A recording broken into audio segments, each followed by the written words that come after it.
Are you listening?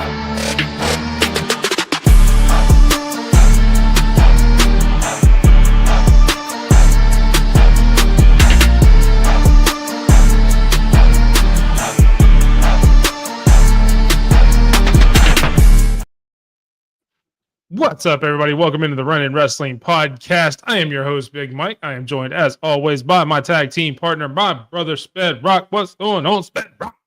Yeah, I was doing great. Better than what TC apparently is going through. Terrible food out there in Texas. How you get terrible food in Texas, man? That's what I'm Texas has saying. good food.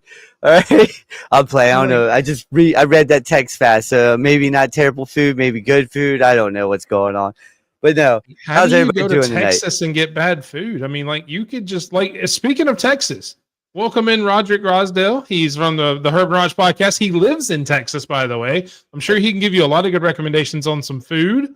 Oh, yeah. TC, Raj, have you got some food recommendations? TC is currently in Texas right now. There are some food recommendations in the comments. Hopefully TC will see them, and we can hook a brother up, because apparently he's had some bad food there in Texas, and it's not cool. He said it could be better. What's up, Carol? What's up, Carol? How you doing? Carol, one of our Georgia folks watching us from the home state of Sped Rock himself. Well, technically both of our home states, because I was born in Georgia too. So didn't live there very long. I did for a while. And I was stationed there. There you go. You can't forget everybody from our behind the scenes chat, Picking at It too, Lady Alpha. I'll put some of your comments up here a little later. A lot of it we can't really put up here because it's behind the scenes. It is what it is, ladies and gentlemen. If you want to know what we say in the behind the scenes, you got to join us on Switch. Let me rewind that.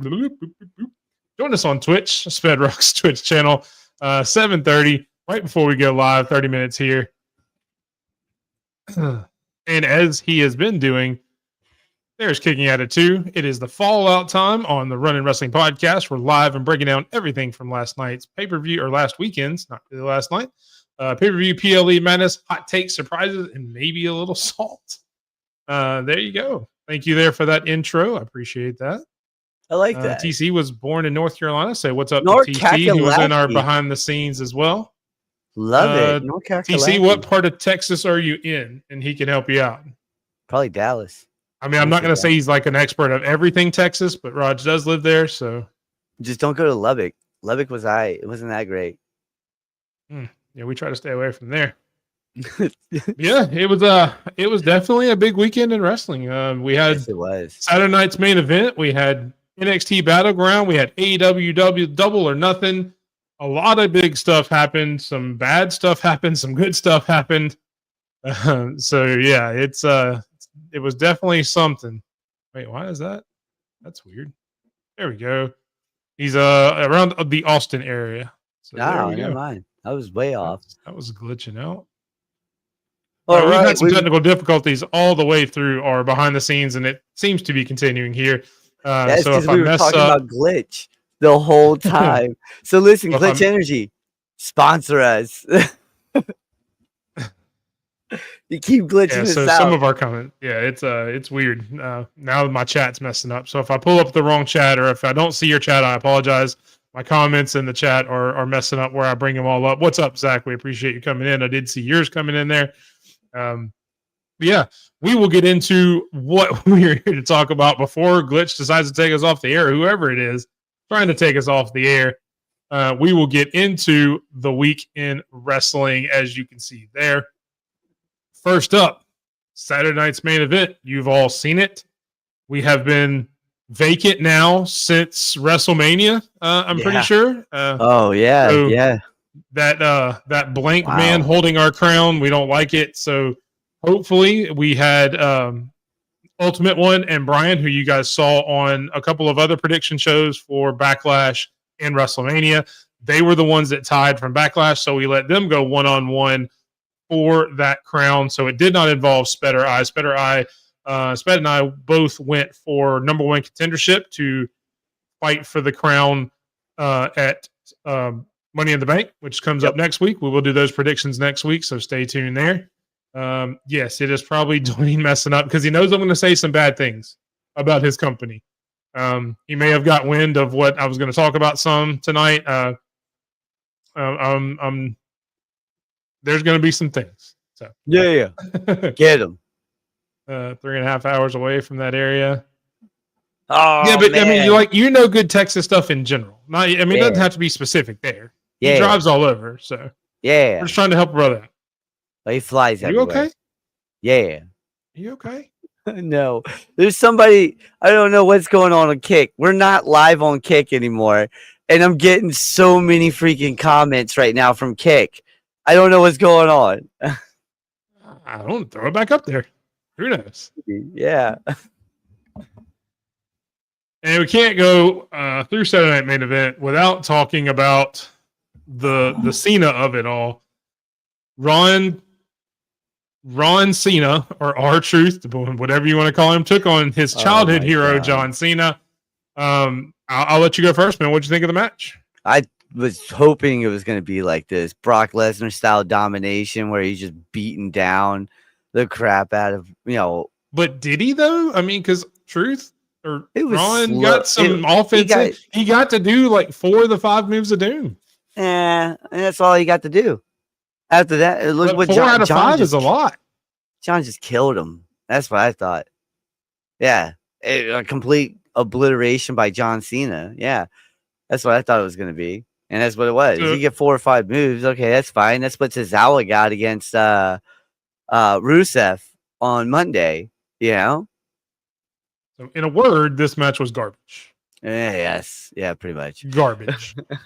So much so, and it's funny because this was obviously Saturday night. And anybody who's watched the show for a while knows I'm trying to get Herb and Raj back into wrestling, and Herb was kind of watching this in the background of their Saturday night show. So he had missed part of this match, and he had asked me beforehand, well, what is this match going to be like? I don't really see R-Truth as a wrestler a lot because he's usually doing the comedic stuff. And I'm like, man, he can go when he needs to. And hopefully, I told him, hopefully this match will tell a really good story. Then the match happened, and he missed part of the match because of their show. And he goes, oh, man, I missed it. What do I need to know? And I'm like, you don't. Yeah, no, you don't. Don't go back and watch it. Don't go back and do nothing.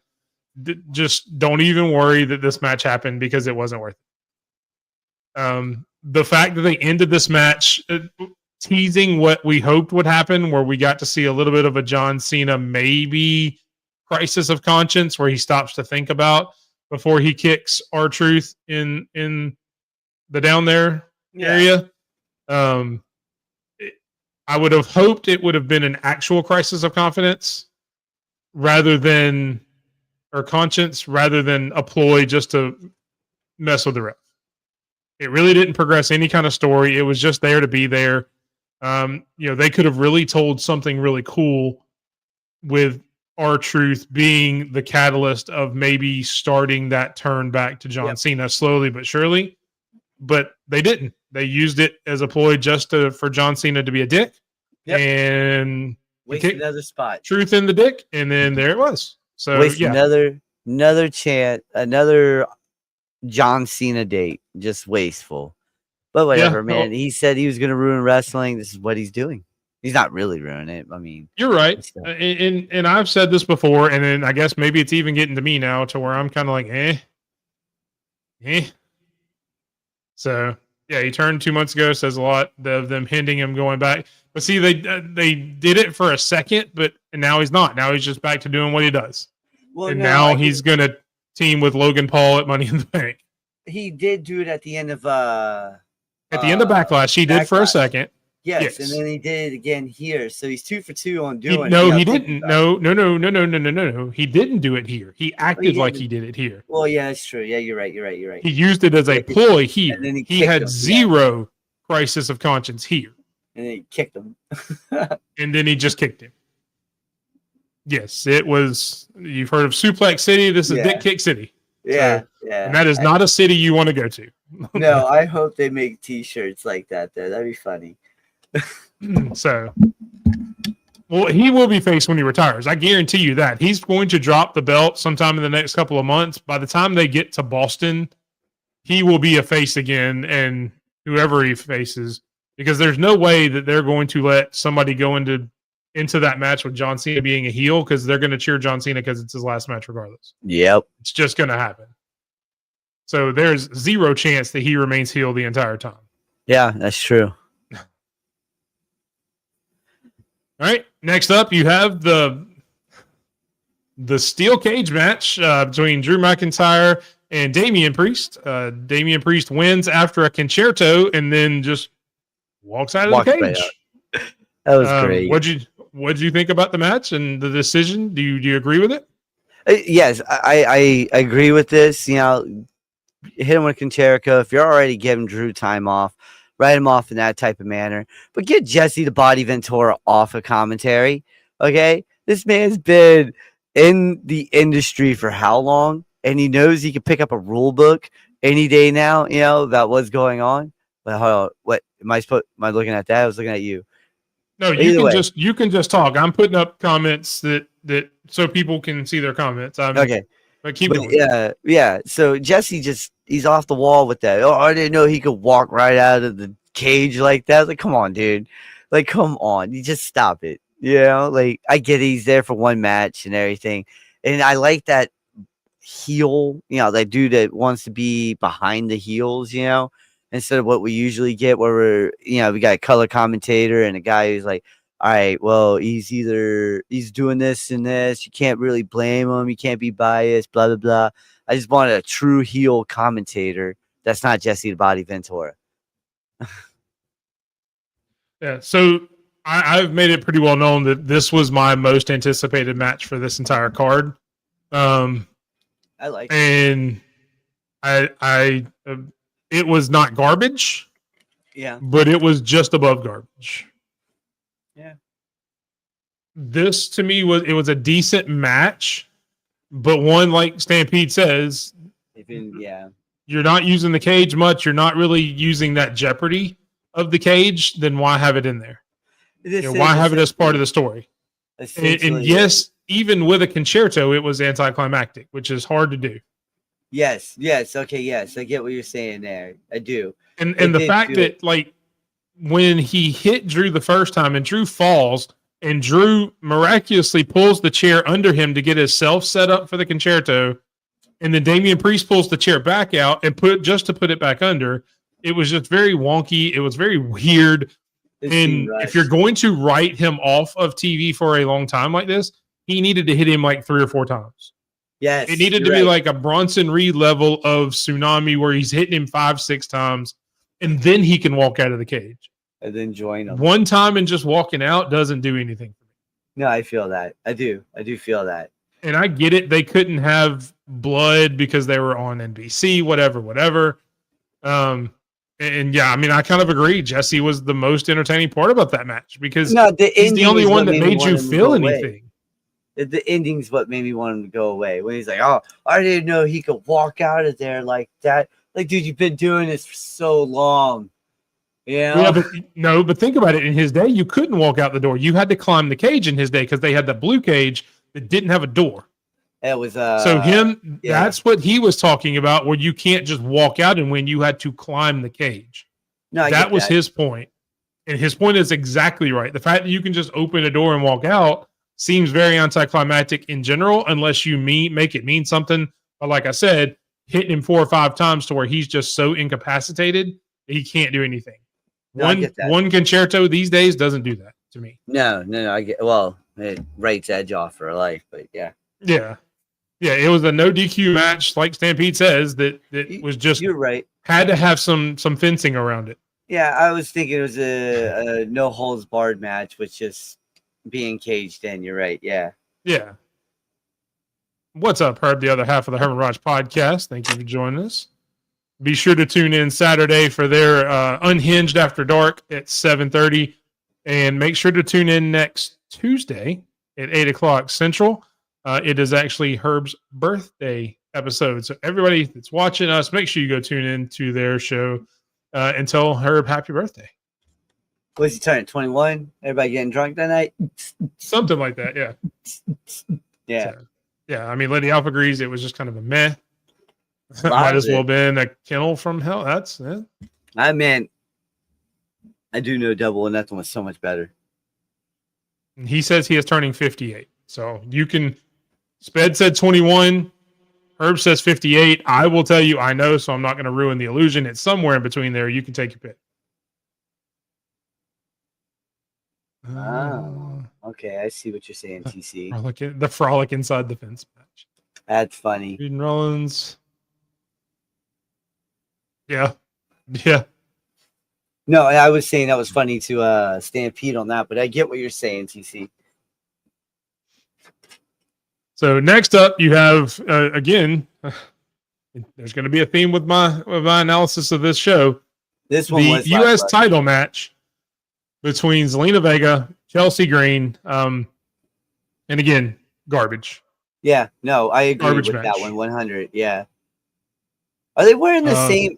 Like me and my wife were wondering, are they wearing the same outfit? No, I mean they have the same colors on, which makes it hard to tell. But yeah, it's a little bit of a difference. Okay, I was like, hold on here, time out. Yes, and Stampede using much more artistic words than I can, which is pretty much par for the course. I say garbage. He says abysmal. Abysmal. Or you say that?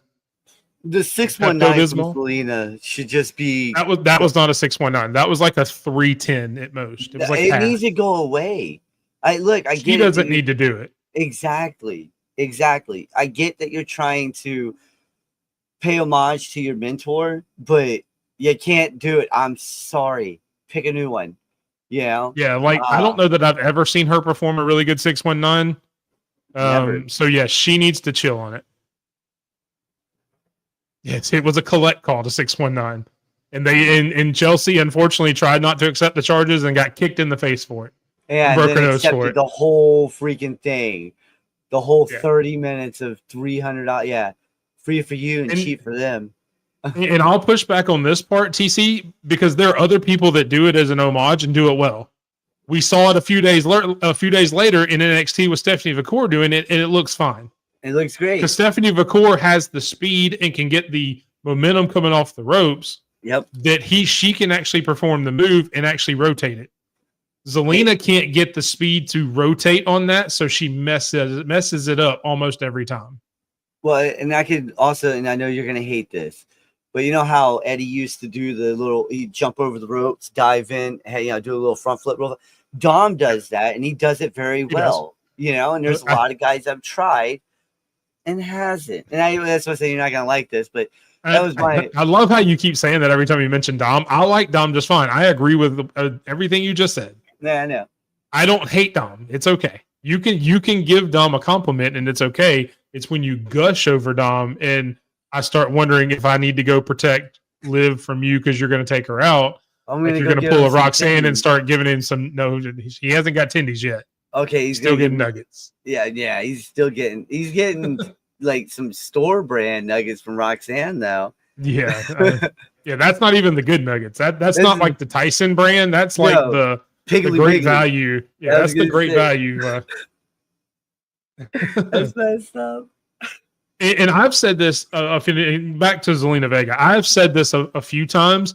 She would actually do very well from looking at Rey Mysterio, another part of his game, and someone like Roxanne Perez. I know she's new. Yes. If she would start coming off the middle rope when she runs the ropes instead of trying to go over the top rope. Yes. Because she's so short, she tries to lift her arm and go over the rope, and she slows down every time she runs the ropes. Yep. I get it. I'm not a professional wrestler, but I've watched it long enough to know that that's making her lose momentum, and that's one of the reasons she's not hitting this move very well. Yep. She can't come off the ropes properly and get the momentum of someone like a Rey Mysterio, because Rey Mysterio comes off the middle rope.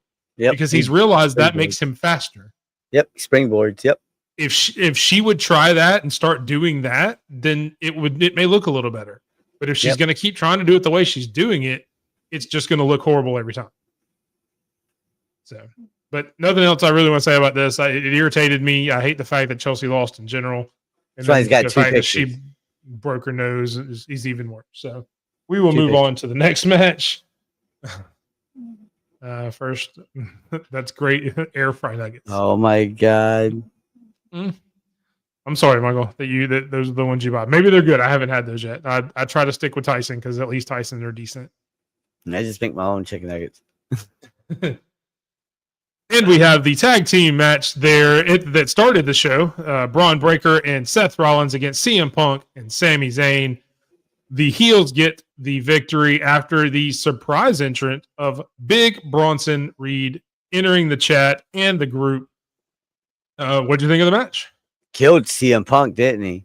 He entered in and he just bam, just killed him right away. I thought it was all right. Yeah, this whole, like I said, this whole show was all right.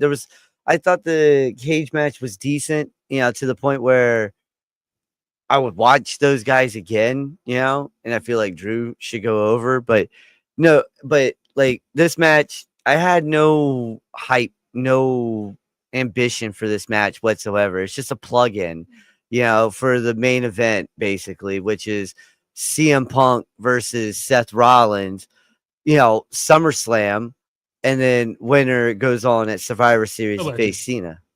Allegedly. Supposedly. We haven't got there yet. I also think that's what it's going to be, but I didn't see that coming either, brother. I don't know that anybody saw that coming. I didn't even know Reed was coming back right now. I thought he was still hurt. Yep. He had even put something up not too long before this, which I guess should have been a clear indication that he was coming back, saying, that his recovery was going well. He was chilling and all that, but it wasn't, hey, I'm ready to get back in the ring. I'm ready to come. I'm ready to go do this. It was like, hey, hopefully we'll be getting back to training soon, that kind of thing. Yeah. I mean, I didn't expect it to end clean. I didn't really expect hardly any of these to end clean, to be completely honest, but that's just kind of what you get with WWE right now. Yep. Tag team. Yep. That's what I'm saying. I had no hype for it, though, because I just don't care. Why? What? Oh, look. But this was the best match of the night. It was the best match of the night. And that's the craziest part. Because you had the Drew and Priest match that could have lived up to the hype, in the steel cage. And you guys are right. It was basically a UFC fight match, just without real punching in the face, But, yeah. I just don't know what to say about Saturday Night Main Event, honestly, man. I watched it, and I'm glad that I did, because the rest of the weekend was picked up by NXT and AEW, in my opinion. Yeah, this made me look forward to the other shows that are coming on the weekend. Yes. Just because I knew they couldn't get any worse, which is not a good thing to say about your show. Yes. And I talked about it with John Saturday night. This is the worst show that WWE has put on all year. Oh yeah. As far as special shows, I'm sure there's a SmackDown or a Raw that somebody's going to say, well, the SmackDown from January 5th is the PLEs, special events, things like that. This is the worst one by far that they've put on all year. All easy. By far. It was the best one by default. But the problem is that if you put it up at Double or Nothing, it was like the 9th or 10th best match out of 9 or 10 matches. So I think the buy-in was better. Some of the good God, dude, 8 Double or Nothing was something else. Yes, by far the worst show they've ever done. That's I wouldn't say ever, but even still, with that, we crowned a champion. Yeah, we did.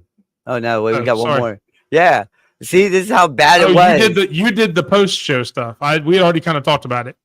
As we talked about, there is going to be a tag team match that happened after the Ron Cena, John Cena match. And of course, you've got the man on the screen. I didn't know what you think was going to happen, but you get a lot of yeets coming from TC just because you've got Jey Uso. And John Cena alluded earlier in the night that he was going to try to ruin professional wrestling with the main event and try to help Logan Paul win the match. And sure enough, that's what he did. He tried to come out there, tried to interrupt. Luckily, the savior Cody Rhodes came out and saved him. So congratulations there, I guess. Jey Uso is still your champion, which does also lead to a tag match coming up at Money in the Bank. And I never thought these words would come out of my mouth. John Cena will team with Logan Paul to take on Cody Rhodes and Jey Uso. What were your thoughts on the match tonight? And are you excited about the tag team match coming up? Let's see. 6 letters, 2 words. No yeet. All right. About all of that. I ain't excited about it. This match was boring. I didn't even care for it. I totally forgot about it. Okay. And I did too. I thought I forgot about it. I forgot we were talking about it. I forgot the whole match even existed. I honestly thought they went 4 matches when we were doing this, when we were talking. I was like, that's 1, that's 2, that's 3. Okay, that's fine. Yeah, that seemed like and part of it's my fault because I combined this in the John Cena Ron Cena match. Oh, you're good. You're good. Because I did talk about the tag team match happening after that. I knew they were never going to give the title to Logan Paul. So, you got guys like Cross that could be a contender. You got Chad Gable that could go over there and make him look good. No yeet. And all this stuff. Yeah, the exact opposite of good. Yeah. It was terrible. No yeet. If Charles Barkley was here, he would say, "It's terrible. It's terrible. That match was terrible. That match was terrible." I love that. Yes, that is my horrible Charles Barkley impersonation. Oh my god. But yes, so as I was saying before we kind of went over this match a little bit, we did crown a new champion for the run-in. The new king of the run-in is the Ultimate One from the Chokeslam Wrestling Report. Congratulations to him. It will now be a championship match at Money in the Bank between Ultimate One and the winner of our number 1 contenders match, Mr. Spedrock. Congratulations. You won the predictions there. Although saying you won predictions of the worst show they've ever had, just maybe, I don't know. I don't know if I'd take credit for that or not, but you do you, boo-boo. Hey, hold on. At least I get to go get the crown back at Money in the Bank, right? And have 2 kingdoms again, and then I'll see you for that freaking NXT title here soon. I swear to God. It's not back here. Okay? I miss it.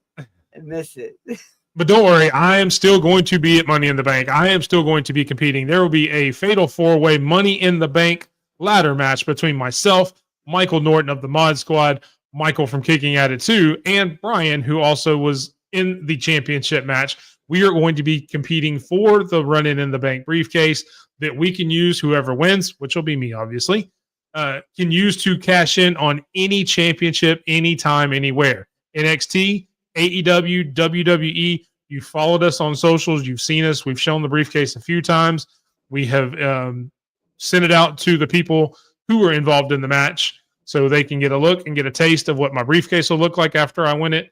Make sure you tune in next week as we will go over the Money in the Bank predictions. A lot on the line for the future of the Run-In Wrestling podcast. So make sure you guys are tuned in there. Yeah. A couple of the comments about the Logan Paul match. It was actually a good wrestler before he got a big head. And look, he can still go in the ring. I'm never going to take that away from him. The guy's an incredible athlete. Not an incredible human being, but that's beside the point. There's been plenty of people in a lot of places who have not been incredible human beings. So, it is what it is. I mean, I'm not in the Money in the Bank briefcase match, TC. I got the 1v1 for that crown against Ultimate Logan One. Paul is awful. Logan Paul is rarely ever good. It's good at making money. I didn't see a single lie. Where? Michael getting at it too there, saying I was lying because he thinks he's going to win the briefcase, which he's not. So that's okay. Okay. At least it will be a guy named Mike. So it's close. It's the closest you'll get to it, but that's perfectly fine. You know what's gonna happen? I'm gonna lose, and I'll be back in to take that briefcase like Brock Lesnar did. Whoever's Mustafa Ali in this situation, you get kicked right off. I'm sorry, taking that bitch. So welcome in, Randy, from the How About Them Damn Dogs podcast. Yeah, you did miss a teaser. Just kind of promoting our show next week for Money in the Bank predictions. 2 matches, 6 competitors. I can't do the 4 letters, 1 word, but yes, it is Money in the Bank madness. We will be competing for a briefcase and a crown. So make sure you guys tune in. We appreciate you. And thank you, Randy, for coming in. Make sure you tune into his podcast every Wednesday and go check out his YouTube page, man. He's giving out a lot of free advice and not free advice if you want to take that as well, just to learn how to help be a creator, help learn how to do YouTube and things like that. The man's been in the media business for a very long time. He has a lot of knowledge to share. He has helped me out. You can ask Herb and Raj. He has helped them out immensely. So, yeah, definitely check out his podcast. Carol watches the podcast religiously. So, yeah, make sure you go check him out, especially if you like the Georgia Bulldogs. But even if you don't, go check him out. What are you guys going to do when the SEC leaves? Oh, wait, no, we can talk about that later. I mean, they'll still be never mind. You're right. Yeah. Yeah. Always will tune in if work allows. We appreciate it, TC. And if you can't tune in live, always go back to the YouTube channel, always go back to the Twitch channel. We've got replays on Twitch. You can always check us out on demand on YouTube. Just go click on any video. You can watch it anytime, anywhere, any place. Anywhere. Hey, what timeout? The state of Georgia doesn't suck. He's talking about the football team. Calm down. You're not a fan of the Georgia football team either, Mr. Yeah, Seminole. it's true. Seminole. Calm down. Seminole. But moving on in the wrestling world, he likes Michigan. NXT Battleground on Sunday. A lot better show to me than Saturday Night's main event, obviously. Like I said, couldn't get a whole lot worse. Again, that beautiful run-in NXT Championship belt was on the line. Sped and myself going 1-on-1 for that. We will get into what happened every time at Battleground. First up, the NXT North American Women's Championship. Kalani Jordan loses to Sol Ruka in what I thought was a great match. It was a great match.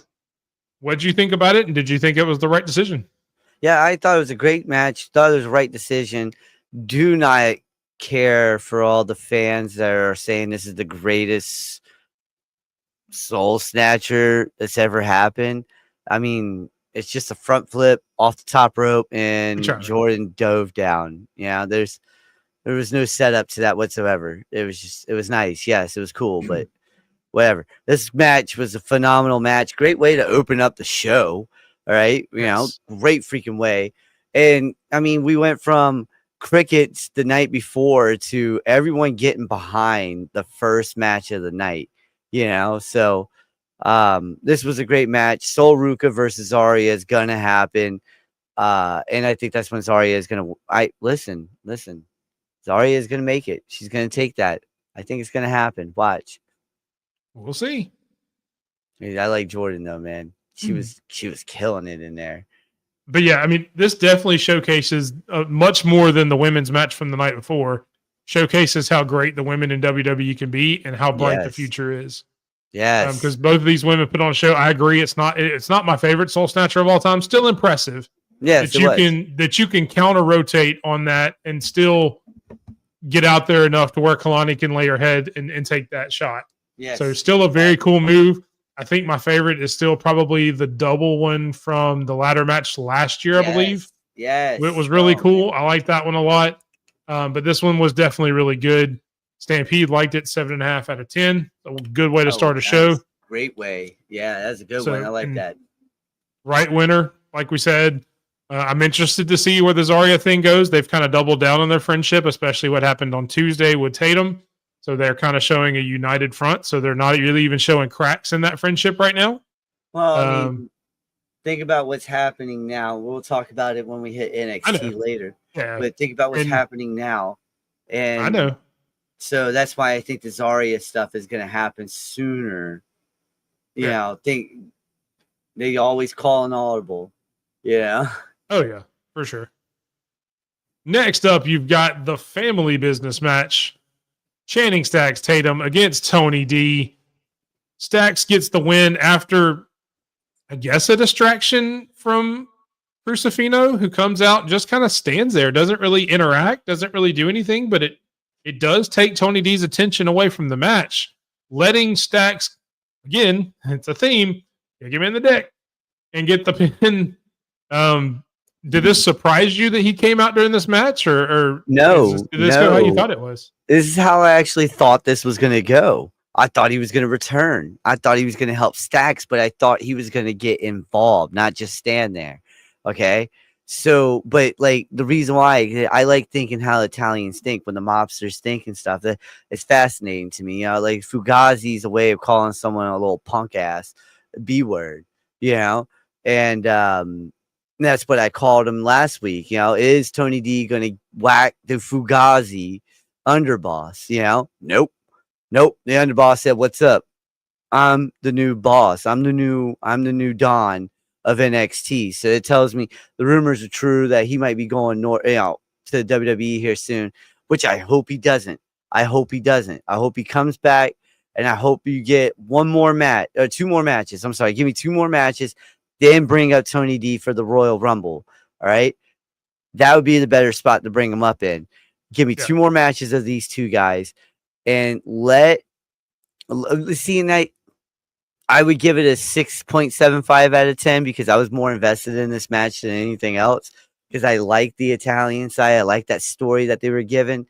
But yeah, no, I really thought he was coming back in this match to help him out, but like not stand there and just be like, yeah, what's up? And then get shoved away at the end. Like I didn't see that part. Yeah, that kind of made it a little weird because it wasn't like, hey, he jumped in and jumped him to say, hey, I'm truly on his side. It was the whole, hey, sorry, I'm going to hug you, and him pushing him away. That was kind of weird. Yeah, I actually didn't see Luca coming back here. I thought this would be Rizzo. Because if you think about it, when they did the spot about the safe house, and then Stacks went to the safe house to draw Tony out, the only reason Tony would have reacted to that if that was the actual safe house that Rizzo was in. Yeah. But when he showed up and started getting beat up, Rizzo was nowhere to be found.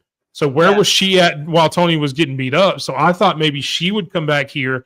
They would save Luca for down the line to come back for another spot. And it would have changed. But the way they did that, where he just came out and then he tried to hug him, and now they had dinner on Tuesday or whatever. I don't know, man. It just felt weird. It did feel weird. Hold on a second. And to answer your question, Randy, we have both reached out to multiple wrestlers. WWE is a little different because you have to go through WWE PR itself. You have to get everything approved through the company. They're not free to just go and talk to whoever they want to. But we have reached out to not only WWE wrestlers, but AEW wrestlers, independent wrestlers, things like that. So we have done that quite a bit as well. So yes. Yeah, we just sorry, I wanted to make sure you heard that. So yes, the Luca thing was weird. I like the story behind it, and you're right. You could bring back all these other pieces soon, but don't bring up Tony D just yet.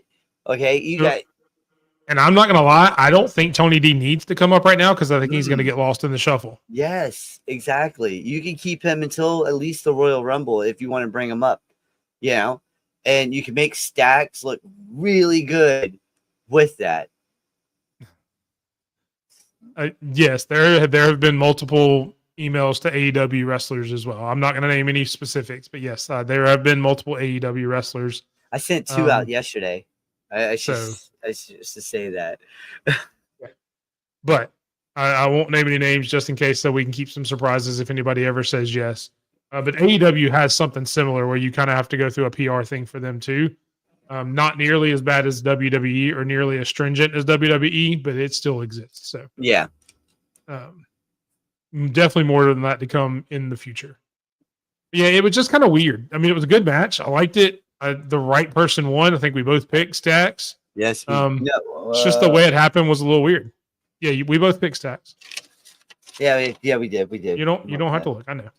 Oh no, I'm looking for because I don't remember what I picked. Well, you can just trust me. Yeah. Pick the two TNA people. Next up, you've got the 6-man tag, Hank and Tank and Josh Briggs against the Culling. And I'll let you go on this one first. How'd you enjoy your boys winning? Hey, listen. Okay, what is how you say his name? Inamura. Just say Inamura. Inamura. All right. When he came back, I was like, where the fuck did he go in the first place? I forgot he was gone. All right. Well, they mentioned it either last Tuesday or the Tuesday before that he had gone back to Japan because his excursion was over. Yeah, okay, he was only over here for a certain amount of time, supposedly, and it was over, so he had to go back to Japan. And as we saw Tuesday and on Sunday, that he decided to come back. Yeah. So. Well, I mean, it was a great match. I mean, to be honest with you, I think we both had the Coling winning in this one. We did. Yeah, we did. But I know Hank and Tank are your boys. No, I like Hank and Tank. We both thought that they were going to do something with the culling because they haven't done shit with the culling since they put them together. Yeah. You had Sean Spears win the North American title for like a minute. 2 seconds. Yeah, I was going to say. Yeah, and that was literally a week, and then he loses it. So, yeah, I mean, they haven't really done anything with this group, which frustrates me because I think this group could be really cool. I'm a huge Sean Spears fan. I like Briggs. Man. But I mean, I'm a fan of all of them. But I mean, I'm a bigger Sean Spears fan. I followed him since he was the Perfect 10. Followed him over to AEW as the chairman. I've coming back. I've followed his wrestling school flatbacks that he runs with Tyler Breeze. So yeah, I'm just a big fan of his. And I was really hoping that they would do more with this group than what they have. And maybe there's something coming with the call ups and everything else that we'll talk about. But I was kind of disappointed. I mean, like they need Briggs. Okay, listen, hear me out, guys. All right, and a lot of people think, "Oh, Hank and Tank is terrible." They're a good tag team, in my opinion. All right, but you guys need to get on that Briggs train because if you guys think that we're getting someone real close to Bradshaw level of clothesline, when he hits people with that clothesline, it looks like Bradshaw knocking your head right off. You know, I like Briggs. Briggs is going to be something special. And I like Jensen too. Yeah. Yep. Jensen, she's mentioned a few times. She's a big fan of his. He has it. He has it. And he just needs to put it together.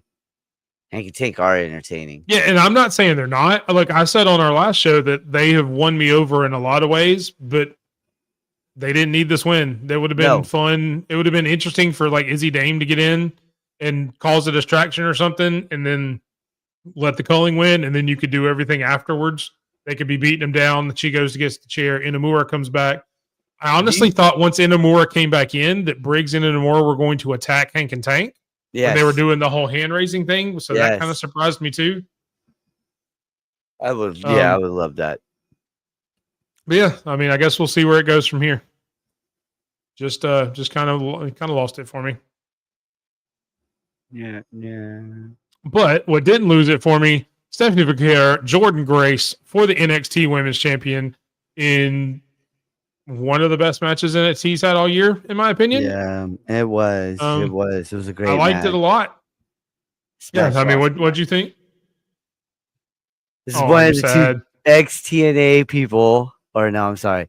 One of the All right, listen. She is ex-TNA. You had that one. Yeah, yeah, I know. Yeah, but I love this match. This was a great match. Yes, La Primera won, but it should have been the Juggernaut. But I did not know what was going to happen later on, and with the Juggernaut going to potentially SmackDown, so it makes sense that she didn't win. Now that I see that, but it was a freaking-tastic match. These two, and you said it earlier, the first match showed that women can wrestle.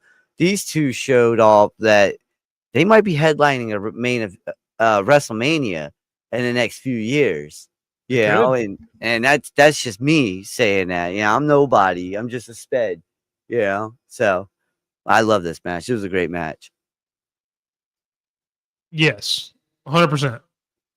I am getting fatigued with all the shenanigans. Yes, I am. I would like to see an actual match end normally. So yeah, well, yeah. Good luck. Stampede gives it an 8.5 out of 10. Nice, there you go. Top tier stuff. Nice. From two of the women in there. Yep. I agree completely with that. I agree with that. Yeah, it was a banger. Yeah, like I said, this is one of the best NXT matches I've seen in a while. I mean, I know we've had some really good ones, and I can't think of right off the top of my head that maybe some recency bias going on there, obviously. But I mean, it was a banger for sure. Wrestling this year has just been a banger all throughout. On any brand you watch it, it's been a banger. Yep. Next up, you had the other championship match: Obafemi, Miles Bourne I'll let you go on this one. What'd you think of the match? Miles tried, is what I said at the bottom down there, right? He did. And I will just keep it like that. Miles tried, right? There's no way. I like this kid. He's good. No, the NQCC is teaching him very well. For now. But he tried. He tried. They're teaching him for now. Yeah, they are teaching him for now. Dempsey's looking at him like he's about to eat him. Yeah. I gained so much respect for Miles on this one. I have liked stuff that he has done with Tavion Heights and the tag and all that. This one showed me that this kid could really go by himself. Yes, exactly. The fact that he held his own with Oba, who, again, I've said before, is my number one in NXT and top 3 in WWE altogether, behind the 2 you see behind me here. Yeah. And when he gets up to the main card, it may be up there with him and maybe ahead of him. Who knows? But yeah, the fact that he held his own, the drama that it created in this match, there was at least, and there wasn't more than like 2, but there was at least one point where I'm like, oh, shit, that may happen. So, I mean, I knew it really wasn't in the back of my mind. I knew they weren't going to let it happen, but there was a few points where they made you believe for a second. That was really cool. I love it when WWE makes you do that. But yeah, no, I am.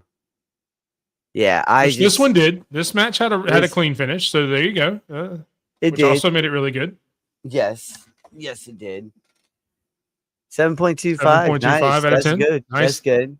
Yeah, because I definitely wouldn't have put it over the Stephanie and Jordan match. No. So yeah. No. This is a great match. See, Michael, I've said for years that if you build a company from the ground up, Randy is who you want to start with. He showed me that spot. So if the second person you would pick was Baby Randy. That makes sense. Baby Randy. You'd pick Randy and Randy Jr. So congratulations. Randy Jr. And when he does that kind of rolling power slam, I mean, it's almost identical to what Randy does. If he ever hits an RKO, the roof may blow off of whatever building it is at that point, because they were chanting for it there. Yeah, they were chanting RKO the entire match. If he ever hits it on somebody and like clean, then the roof may blow off. I can see Randy running out to the ring, RKOing him right after he does it. That'd be great. That would be. You can't do that. You stupid baka. For people who don't know what Japanese is, that's stupid. Okay. I did not know. So there you go. Randy Jr. will be great, just like Randy is. He may not win 14 titles, but he will be good. 13. And then we get to our main event. Yeah. And new TNA World Heavyweight Champion, NXT Superstar, Trick Williams. Beats Joe Hendry, takes the belt, and is now, like I said, another promotions champion. What'd you think?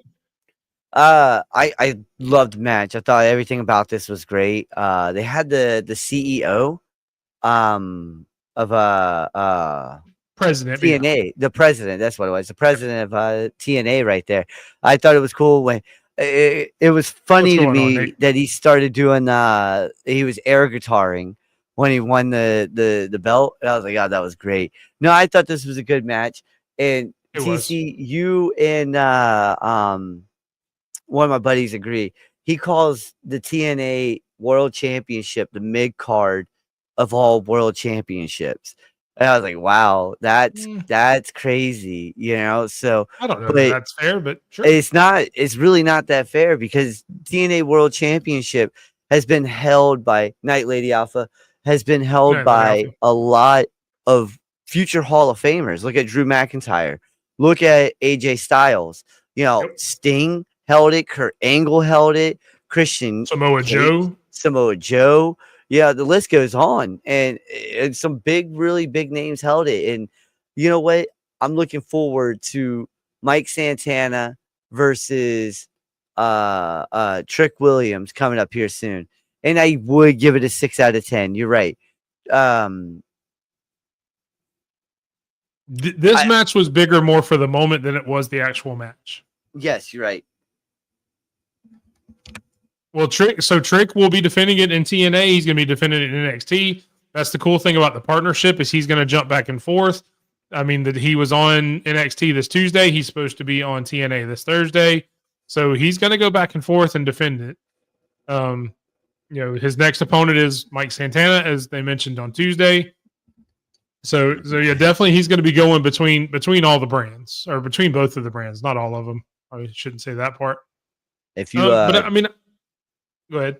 If you don't know Mike Santana, have fun. This dude, we've been telling you, Penta was a treat. Ray Phoenix is going to be a treat. This guy, Mike Santana, man, you guys are going to be like, damn, this dude can go. He can go with anyone in the ring. Yeah, he's yeah. He's headed to WWE. There's no doubt about that. So it's going to be a very Jordan Grace situation like this year was. Yes, even though she should have just went to the main roster, in my opinion. I mean, it doesn't hurt her to have a little cup of coffee in NXT. She had some stories that she could do there. So. Yeah, that's true. You're right. And new NXT Predictions Championship. You see that beautiful new logo, brand new to the channel. That is the Big Mike logo, the Murder Penguin, Big Mike. For those who don't know, penguins are my favorite animal. If you don't know, say hello to Leroy, everybody. He's the stuffed penguin I keep right here by my desk. What up, Leroy? I love penguins. Ooh, hit the wrong button on that. Let's get the Murder Penguin back up there for just a minute. So he will be, much like Sped has the Phoenix, I will have the Murder Penguin for every iteration of our championships here. You can see I've got side plates on there for the championship, or Sped put side plates on there. Thank you very much, sir.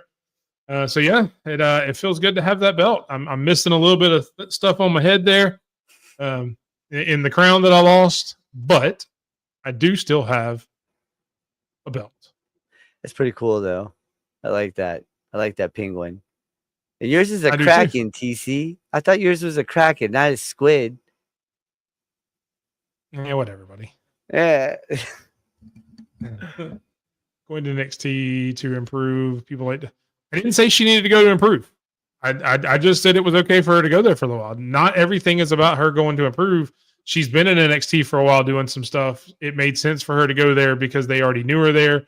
She could just get in there and have some matches because you don't want to call everybody up at once. You probably knew you were getting Julia and Roxy coming up after Mania. Let her bide her time. It doesn't hurt her to be there for a little while. So. But no, I didn't think she needed to go there to improve. I didn't think, Stephanie Vacour really needed to go there to improve. I didn't think Julia would, but when I saw Julia in NXT, I'm glad she did. Oh, yeah. So, and look, Spedrock commented on. There you go. Yeah, I was just telling Kraken, he's right. Kraken's our giant squid. Kraken is a giant squid. Yes. Yeah, you could have just said that. I was going to put it up here anyway. Oh, that's all good. I just put it down. Nate Dogg likes hawks. There you go. Hey, nice. There you go. You like hawks sometimes. Yeah, as long as it's not Trae Young. Yes, God. Please trade him. Just get him out of here. Sorry, I shouldn't have said anything. That's my bad, guys. I shouldn't have said anything. Everybody in Atlanta is like, whoa, timeout. Timeout. I don't know if the jury's out on that. I think she's done really well since she's come in. I'm excited to see what she does on SmackDown. I wish they would just let them do this, like what Stardom and, the strong style, the stiff stuff. That stuff, I've been watching a lot of the Stardom lately because of Stampede, thank you. And it's been really nice, watching some of that stuff. I'm like, oh my God, this is a lot stiffer than what we're doing here in America. And I like it. I'm like, oh my God, hit her again. Yeah. Yeah, let them beat the crap out of each other. That's what it's like. All right, that's everything with NXT Battleground. Great show again, a lot better than Saturday Night's Main Event, although that bar wasn't very high to jump over. And then we move into what I guess would be the main event of the PLE / pay-per-views. AEW Double or Nothing. You see that crown was on my head at the time. A little bit of a spoiler. You see the crown on the Phoenix behind Spedrock there. So obviously he is going to win here. If WWE can spoil championship matches, so can we. There you go. We did it too. We did it for the first time ever, right? I spoiled it. But we will get into every match. Full disclosure, I did not get a chance to watch the match because I'm poor, and those are expensive pay-per-views. I have seen highlights of some matches, so I will let Sped go over a lot of the matches. I will jump in where I can. Yeah, I won't be on a whole lot of this. So take it away, sir. Your first match. All right, listen, this one right here was when Nigel can still wrestle. I don't care what anyone says. All right. Nigel, if you're putting Nigel and Pat McAfee in the same conversation, you really don't know wrestling. I'm sorry. Right? You didn't see Nigel at all in Ring of Honor. Okay, when he was with Ring of Honor doing his thing. So we need to get that notion that Nigel is just an announcer, because he's not. All right. He was doing pro wrestling for over 20 years before he became an announcer. All right. So let's get that out of there. But FTR, listen, they're the best damn tag team out there, not on the planet, but out there right now. You know, top 5 easy. They hold gold, then they're in the number 1, 2 conversation for me, you know. But these guys, you can't put a makeshift hump in the air tag team up against the real deal. All right. Daniel Garcia needs to get away from that hump in the air bull crap, you know, and Nigel needs to do something. Nigel should come back. In my opinion. Yeah, no, the highlights I've seen in this match, it was great. Some of the spots in it were really cool. The Tony Schiavone spot where they made him apologize, all that good stuff. That had a lot of good storytelling in it. And like you said, I like McAfee. I think McAfee is good for what he does. Yes. But Nigel is closer to what if Wade Barrett would come back. But still, Nigel's still better than Wade Barrett, I believe. Yes. Oh, yeah, all day. But it would be closer if Wade Barrett would come back and get in the ring than Pat McAfee. So if anybody's making any comparisons, it should be him or maybe Corey Graves, because Corey Graves was really good in the ring too. He was younger. Man, it's sad how it went down. Nigel was better than both of those. I'm not necessarily comparing them, but it's a closer comparison than it is to Pat McAfee. You're 100% right. So I just saw all those comparisons, like, oh, Pat did it, and then AEW had to bring out Nigel. Nigel was doing this way before Pat was even thinking about coming into a ring, you know? Yeah. While Pat was punting footballs, Nigel was busting faces open, you know? Oh, hell yeah. And we understand, TC. That's what we're here for. We're here to help educate you. If you don't know who somebody is, make sure you ask the question. We're good to go. Like I said, I didn't watch the show, but I can definitely help you out with the talent. So yeah, ask any questions, man. We're here to educate and elevate. Elevate. Thank you, sir. I'll answer it as soon as the show's over. Appreciate you. 7 out of 10 on this one. There you go. One step closer to dealing with Cope. Yeah, you're right. Which is, got to be the next big match. Cope and a tag team partner of his finding against FTR after what happened to them. Maybe for All In. Maybe he comes back before All In and we get that there. So, I don't know. Yeah, Pat can't entertain. I get that. Sorry, I was just reading that. No, you're good. Next up, you have Mercedes Moné winning the Owen Hart Cup against Jamie Hayter. And again, from what few things I've seen out of it, or a really good match. Great freaking match. Yeah. Oh, my God. Let us know what you thought. So the bottom right there, I don't know if y'all see the picture real fast, but that bottom right there where Hayter's about to get Meteora through the freaking ropes, she caught her legs on the ropes, right? Her feet. And then she gets freaking double knees onto the ground. Like, it was, oh my God. Listen, can we stop sleeping on Monet? Everybody. I get what you guys are saying, overbooked, whatever. I get that. I hear you loud and clear. But she puts on matches, man. You can't deny that she's not putting on these excellent matches, banger after banger after banger since joining AEW. It was a slow start to start off, but it's been freaking phenomenal here lately. And Hayter, you guys got to watch out for her, man. She's going to be a menace next year. Is she though, or or what happened on Wednesday? Oh yeah, that's true. Yeah, I did forget about that. I did forget about that because once that slide comes up, we'll see it. But Yeah, I think she is your front runner for the TBS championship. Hater is. I don't think she is a AEW women's champion right now. Okay. Maybe 5-6 years down the road, but definitely right. You could put her and put the AEW TBS women's championship yeah. on her, and she'll phenomenal in that area right there. You don't put her up against Tony Storm. They made the right call here, and I should have picked Monet in this You should have. situation. Should have. I knew felt I pretty should good have because too. I picked Monet. I felt pretty good after this match because I was keeping up with it as I was going, and I'm like, yes, I'm already one up. I'm in control. And then the rest of the night happened, and then we see the crowd behind you. So yeah. So it would have been a clean sweep here. All right. Next up, you have in what was a very entertaining match, some very funny spots. Briscoe versus Ricochet. Go ahead.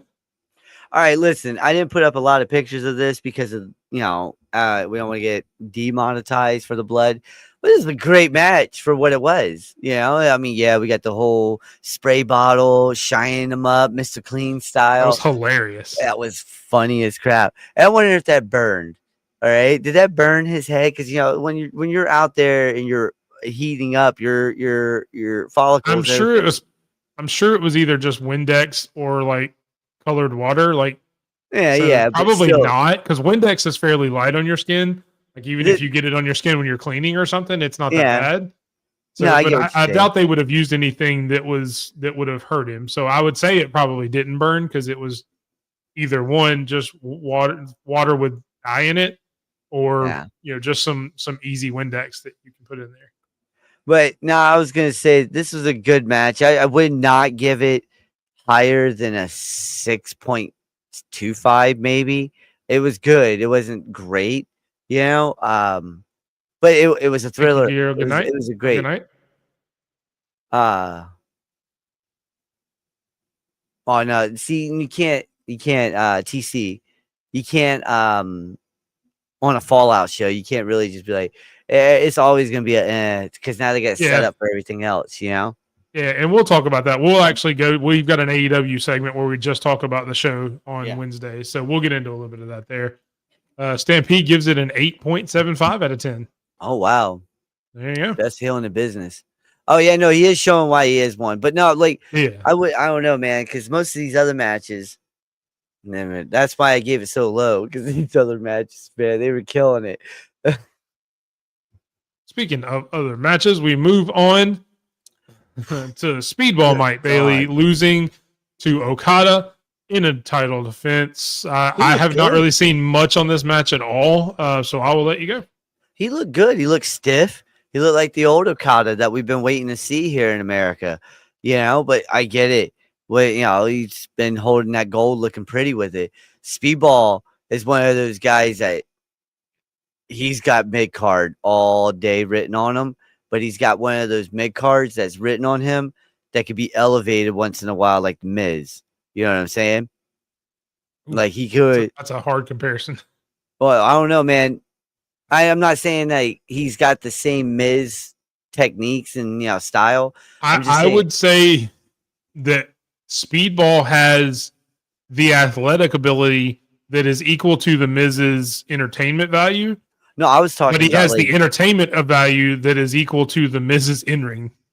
Oh yeah, if that makes sense. Like that does. They're like sense. Opposites of each other. Yes, they to be do. Completely honest. But what I was saying was that he can definitely hold down the mid-card division. But if someone gets hurt and you need someone to take a title for a few weeks, so till you figure out the new plan, there you go. You got your kid. Wow, I gave it a 9. I mean, I don't necessarily disagree with that. He may be one of the best in-ring guys in the world. That's fair. That is fair. I like Bailey. This kid's been great. I like him. No, I mean, he's good. I like him a lot, like I said, but I don't know. I don't know if it's the character he has. I just haven't been able to connect with him on that kind of level to where I care a lot about him, I guess is the best way to say it. No, I get I'm that. impressed by what he does. I respect his in-ring, but I haven't really connected on him as much as some other characters. Did you have something else you were gonna say? Sorry, I think I interrupted you. No. I was reading the chat. Big Sexy Coda. Yeah, I was just reading that. I love that. Appreciate you, Coda, man. We funny. appreciate it. I love it. Yeah, no, I can't wait for Okada to do something more now. Then we have the AEW World Tag Team Champions, the Hurt Syndicate, taking on the Sons of Texas. And again, what little bit I saw of this was a really good match, but I'll let you take it away. All right, listen, Sammy Guevara, guys, guy can go. He could really go, and we got to stop pretending he can't go. I know he hurts people. He does things that hurt people, okay? So does everybody else, okay? So does everybody else, all right? Sammy G may not be your cup of tea, but you guys start respecting what that man can do in the ring. And as for this match, all right, all around, we got a lot of shenanigans. We got the whole don't hit him MJF. I'll take care of him from the Bobby Lashley to MJF on the outside where he speared. I think it was Dustin through the barricade. Like, I think he put Dustin like 3-4 feet through that barricade. All right. And then they really did pick on Dustin most of this match. It seemed like, but with the help of MJF, the Hurt Syndicate still your champions. How long? What are they calling him now? The Young Genius. The Young Genius. His new nickname. Yeah, that's pretty good. Yeah. No, I mean, I've heard this was a good match. I don't have a whole lot to say about it because I didn't get to watch it. I will go back and watch it, just because I want to watch a lot of these. According to Stampede, it's probably one of the lower matches that he's graded. So, I was going to give it one a low rating too, just because there was a lot of shenanigans on the outside with just MJF in general. All right, like. It was one of those type of matches. Yeah.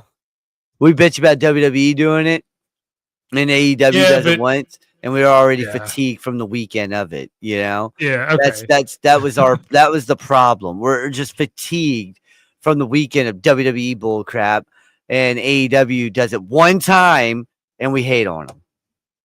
I mean, I didn't hate on them. No, I'm not saying me, but I'm just saying in general, Look, you're going to get people that are going to hate on any of that kind of stuff regardless, which we'll get into later when we talk about something else. But yeah, I mean, it's going to happen. Next up, the Women's AEW Championship, Mina Shirakawa and Toni Storm. Toni Storm gets the win. Not much of a surprising outcome, I would say. Pretty well expected, but again, from what I've seen, a good match. Kind of the theme of the night. Great match. This is one of those matches that everyone knew it was either going to be Hayter or Monet versus Storm. The way it's been setting up, the way the story's been going. I knew it was Monet, by the way. You did.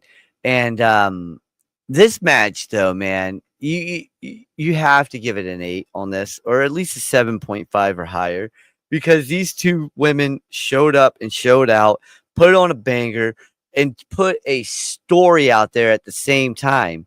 Yeah, and yes, I couldn't put up the picture that everybody's talking about where they lock lips and everything. I get that. And we're already losing viewers right now. They're like, that's what we put on to see. Nah, okay, I'm sorry, folks. I'm just messing around. But yeah, this was a great match. It's Toni versus Monet is going to be a fantastic match. Fantastic match at All In, and I'm ready for it, to be honest with you. Oh, it's a potential match of the year. Oh God, already, and the match hasn't even started. 7.25. Okay, fair enough. That's fair. Then you've got this match was crazy. A little bit of anarchy. This match was crazy. Good Lord. That's all I could say. This is probably the match I've seen the most highlights from. And oh my word. I'll let you go into your kind of synopsis of it and what you thought of it. and I'll kind of jump in. Thank you for the Hey, appreciate you, subscribe. Coda, with a Thank you. subscribe over on Twitch. Make sure you follow that lead. Go subscribe to Spedrock on Twitch. Helps us out a lot. But go ahead. What'd you think of Anarchy in the Arena? Let the bodies hit the floor really did happen, didn't it? Like cheese and crackers, man. I like at one point, Swerve is just standing there shooting people in the neck with a freaking staple gun. Yeah, patoosh, done. Patoosh, done. Yeah, and then listen, you know how much I hate giving Nick or Nicholas and Matthew Jackson any credit, but coming out in the Founding Fathers freaking outfit and wrestling in that was beautiful. All right, that was great. I love that. That was some good stuff right there. This match lived up to the hype. It lived up to the anarchy that they wanted. Swerve getting spun and then thrown into a speaker box and then coming out in a forklift. Just to man, listen. Everything about this was amazing. I love this match. 9.25. I gave it a little higher. I went 9.5, and that's the highest rating I've given a match this year. All right, and this is this. Go back and watch it. It was a beautiful match. And I think it's very interesting that he uses the phrase, they use the style of the match to its fullest, especially after what we talked about with the cage match from the night before, where they didn't use the style of the match at all. Yes. It just really kind of showed the opposite spectrums that these two shows were on. Exactly. Yep. The big gimmick matches, the cage match and the Anarchy match, one was done incredibly well as far as AEW and Anarchy in the Arena. One was done not really well at all. I won't say incredibly bad because it was decent at best, but it wasn't done as well as it could have been in that cage match. So 100% kudos to them. I do plan to go back and watch this entire thing when I can find it. But the highlights I've seen were amazing. That whole staple in the tongue. Yeah. Man, you've got to be dedicated to your craft to be able to take something like that, because that hurt just seeing the replay of it. Yeah, and then him watching it while he's pinning him, sticking the tongue out, showing it. I'm like, oh wow, that's dedication to your craft at that point. So somebody misses Darby Allin. You want to miss him for much longer. He's come off the mountain, and he's definitely come off the mountain now. So he's on his way back. No yeet. Yes. Thank you. Welcome to the family, Coda. We appreciate you. Welcome. And TC Mrs. Darby Allin. There you go. Next up, I think did you not miss a match there? There was a match in between, I thought. I don't know. I went off all what we had because I know there was maybe it was one of the other matches. There was a match in between here. In between the main event. Did it get add on? Because then I don't remember. I really don't remember. I don't know. But you do have the main event, the men's Owen Hart Championship. Hangman Adam Page, Will Ospreay. And much like the last show we talked about, this is the match that cost me that beautiful crown that is behind the head of Sped there. Hangman Adam Page does win. So yeah, go ahead. Yeah, there was a 6-man tag match. Oh, that's what it was. A 6-man tag. I was looking for it. Oh, then I must have accidentally deleted that by accident. That's on me. You really think it was very good. Wow. I love this match. I love the story that they told. You have Hangman, who's been there since day one, who desperately needs this match because for the last year, he's been fixated on one man, when he should have been fixated on keeping AEW safe from the Death Riders, Jon Moxley himself. And then you got the other man who claims to be the best in the world, but can't get, the title. These two are going at it. These two are back and forth. There's a lot of what's the best 2.99 kick out you've ever seen? Go back and watch some of these. I've seen, the kickouts with Roman Reigns and everything. I've seen Shawn Michaels kick out with the very last second. But watch this match. Will Ospreay using the rope at the very last second, to make sure he doesn't lose the match was phenomenal. The kick out of two buckshots? I think he took 2 buckshots in this match, and he kicked out of 2 out of 3. Okay. Yes, the right man won, because I do believe something like this is going to happen. You got Joe. What is up? There we go. And I didn't give it that. I gave it a 9 flat. But the story, that's what I'm saying. The story here was phenomenal. It's beautiful. All right. But when you got another story being told at the same time, they're going to the O2 here in what, 4 months, 3 months, 2 months, something like that. They're going to the O2 here soon. Okay. Who's from England? Who's 13 minutes away from the O2? You know what I'm saying? The kid is going to go home. He's either going to beat Hangman for the title, and I haven't decided yet, or Moxley. I haven't decided who's going to win that match yet, but still, all right. He's either going to beat Hangman for the title, or he's going to beat Moxley, and that's who is the real savior of AEW. Hangman doesn't lose money, man. When he was the AEW champion, I think he meant to say Moxley. He meant to say Moxley. Not okay, John. Okay, there you go. I was gonna say. I mean, he may lose to Monet just because he won't. He can't pull the trigger and kill her, but he's so. Yo, hey, listen. It's gonna be All In is gonna be what we were hoping WrestleMania was gonna be. Yeah. A bar burn. And I like WrestleMania, but I think All In's going to be a banger. I mean, and we'll get into more about All In here in a minute when we get to our headlines that you guys see or you don't see yet. We are going to do some headlines that has something to do with All In. But yeah, I mean, it's going to be a great card. It's going to have some banger matches, but all AEW pay-per-views have banger matches. I mean, they're all solid. So it reminds me of TNA back in the early 2000s when they had something to prove. And they were going out and they were, they got Sting and they had Kurt Angle, prime Kurt Angle. They had Christian Cage, which a lot of people still sleep on, even though he's doing great right now in AEW.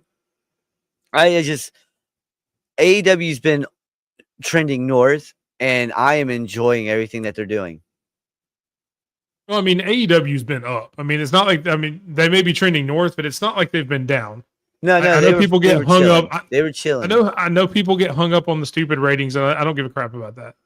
The product that I see on the screen, do they have bad shows? Yes, every company will have bad shows. Everybody does. Consistently, AEW has been up.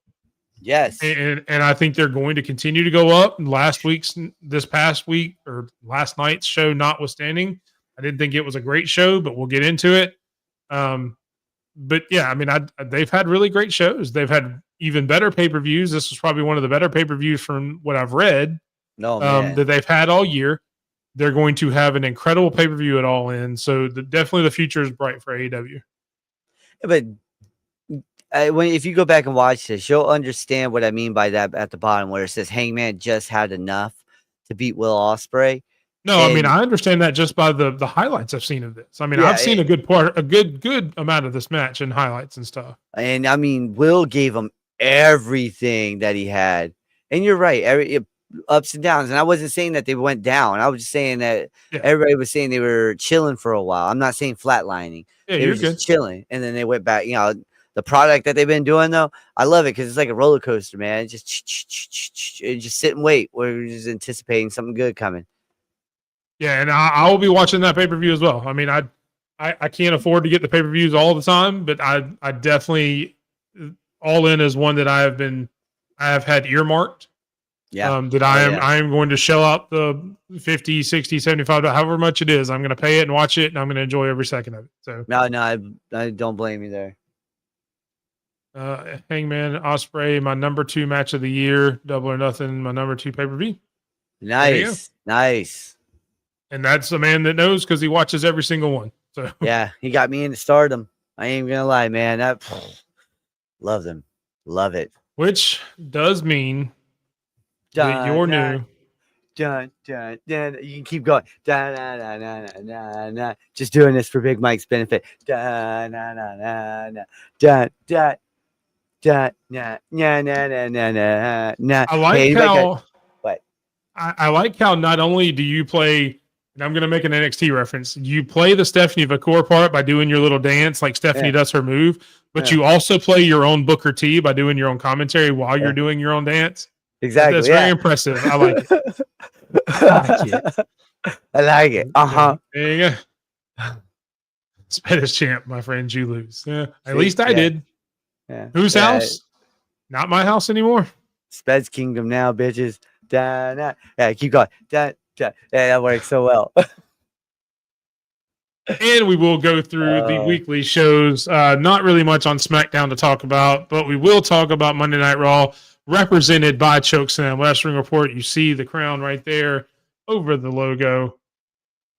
I mean, pretty decent show. A lot happened.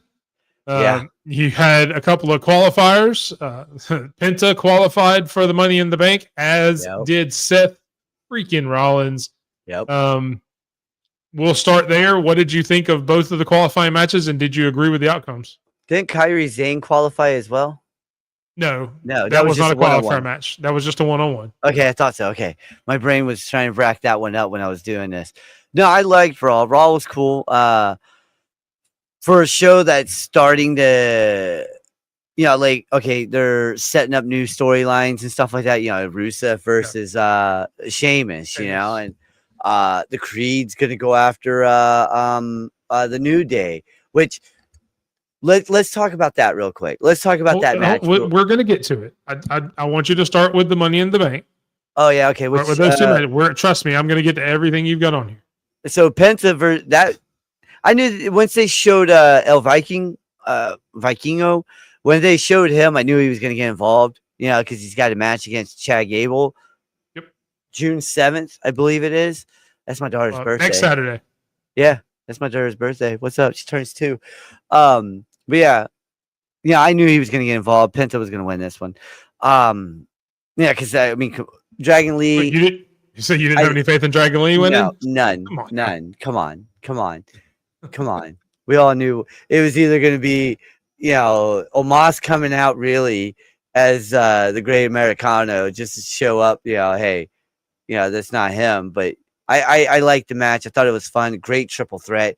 And what's up with Chad lately, though, man? He's just getting the shaft. Unless he's the Great Americano, he ain't getting nothing good going his way. I'll put that up in a second, Stampede. I like that comment. That's pretty good stuff. That's funny. Seth qualifying does suck for us Karrion Kross fans who are hoping he was going to go be Money in the Bank.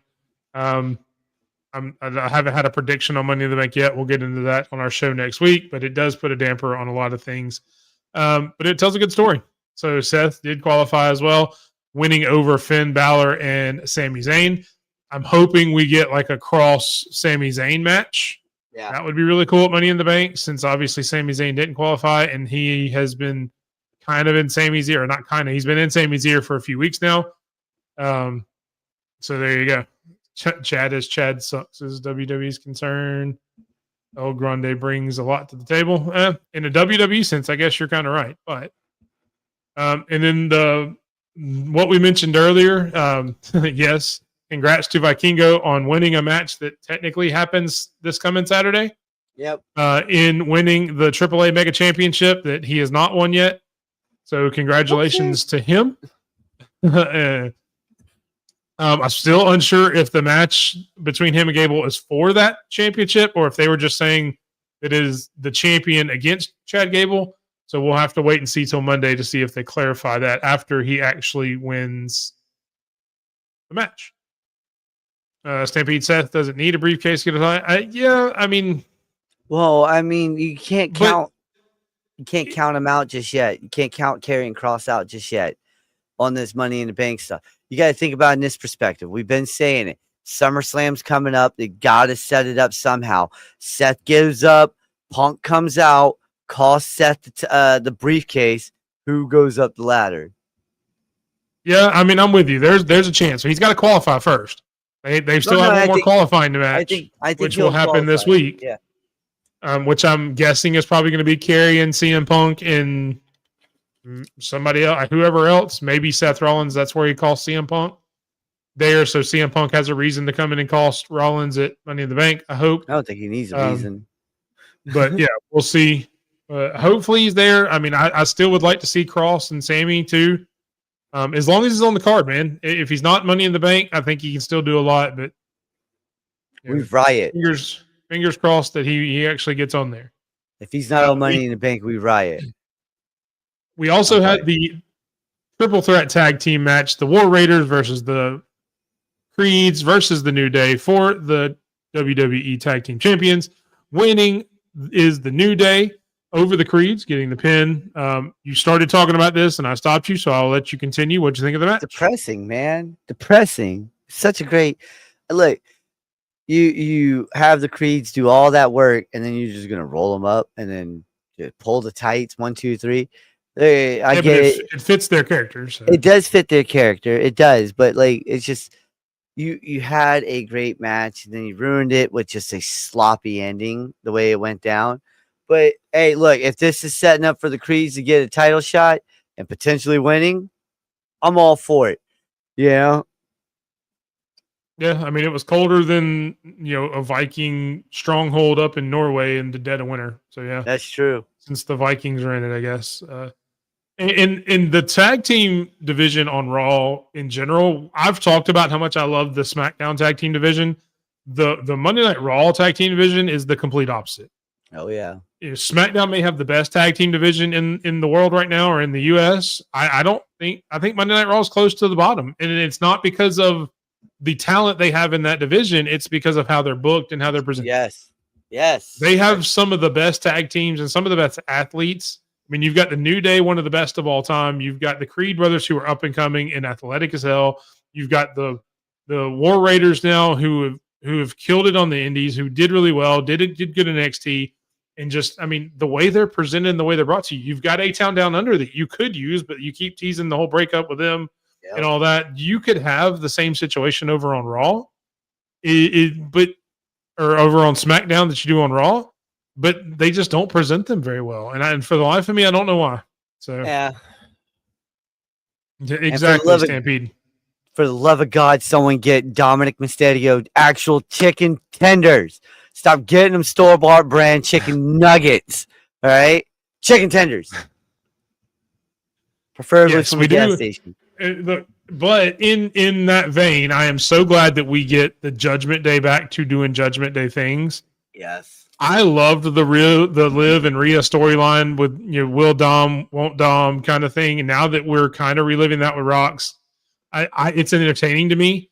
I don't think it lasts anywhere near as long, and it shouldn't, to be completely fair. But I'm glad we get some of that that kind of entertainment back, where it's just them being fun. Yes, because the Judgment Day has been stale for a minute. Yep. Yeah. Fucking Finn Balor in that look. I kind of do. I mean, I miss the time where we had really, really good tag teams in WWE. Oh yeah. Yeah.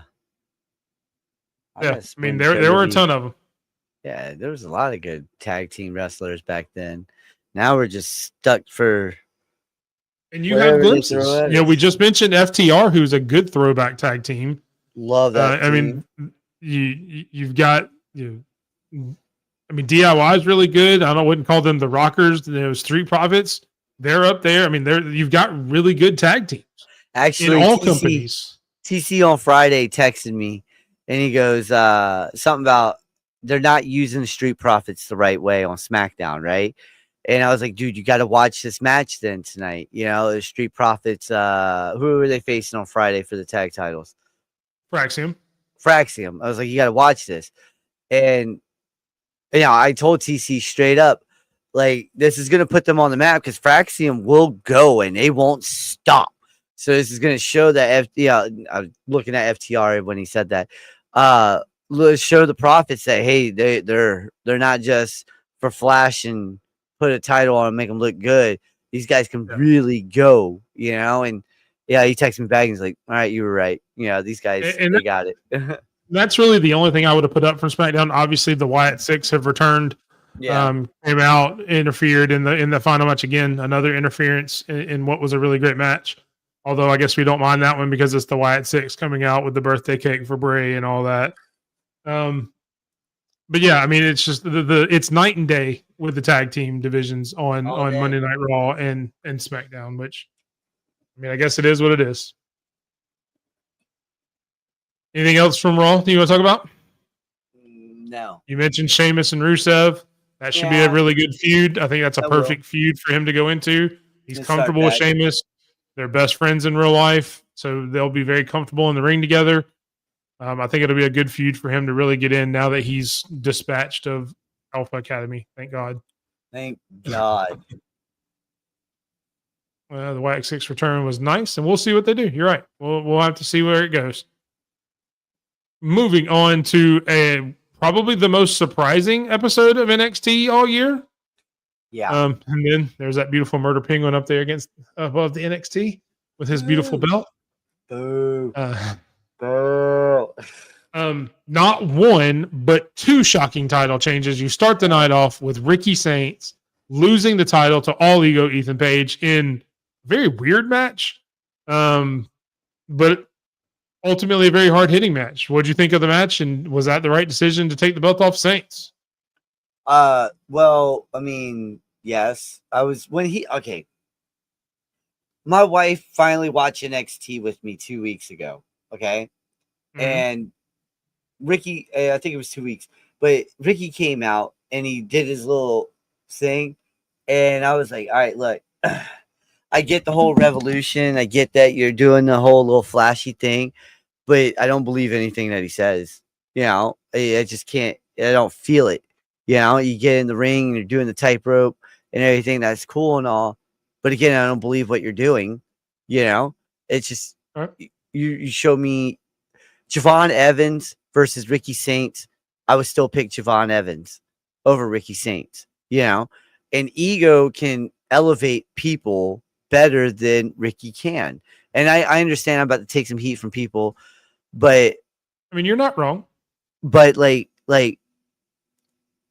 All Ego has proven to be a good champion no matter what. And I get where people are putting the pieces together that Ego's with Dwayne, and Dwayne made sure Ego got that title. You know, it has a title on him or something. I don't know where you saw that. I have not seen one single inkling of that. Well, there was a few people, and see, I mute a lot of people, and then there's more people that come in, so I have to mute them sometimes. But there's a few posts that came in, and it was showing like Dwayne and Ava and looking at it. I mean, they had one interaction when The Rock was in NXT, but that's where they were pointing at. That's what they were pointing at. But I was reading that right there. See, and that's what I'm saying. I would pick Javon Evans over Ricky Saints, but you can have All Ego lose to Javon Evans and not hurt his credibility whatsoever. If Saints lost to Evans, that's what I looked at it in this perspective. But yeah. Before you continue, I need you to solve a problem. So Sexakota says TC and Iron are having fighting words. Sped, step in. Does anybody have outside interference in the Money in the Bank match? The women's one for sure. So you think there is interference in the women's match, but not the men's? No, I think there's going to be interference no matter what, but definitely 100% if we're doing practicing what we're talking about doing for SummerSlam. If I'm going to say 100%, it's definitely the women's side. Okay. I would actually go the other way. I would think, depending on who that last entrance is, that there's probably more chance of the men's side than the women's side. No, I think Charlotte. There's the CM Punk of it all. Yeah, and then you got Charlotte and Alexa going at it. Yeah, I don't think that. I don't know. I don't think she would interfere there. Like I said, I think if there's any interference, it would be CM Punk if he doesn't make it in the match. Yep, that too. Yes, it is 100. If Ricky loses to Javon, that hurts him, but it won't hurt Ethan. 100%. Yeah, absolutely right. Yep. We got a glimpse of Mike Santana, though. Yeah. Yep. You guys like that. We had it was a really good match overall. You got a glimpse of Tavion Heights as well as he faced Santana. That was best match of the night, in my opinion. Who's that really new putting kid? on a show, showing Santana. What new kid? What are you talking about? Going after Oba. That's Jasper Troy. He's the guy that won LFG. That's who that is. Okay. That's Jasper Troy. The TV was down during his match because we were trying to get my kids to sleep. And I was like, who the fudge is this guy? I've seen him before somewhere. And that's where you saw he attacked Oba at the end of the pay-per-view.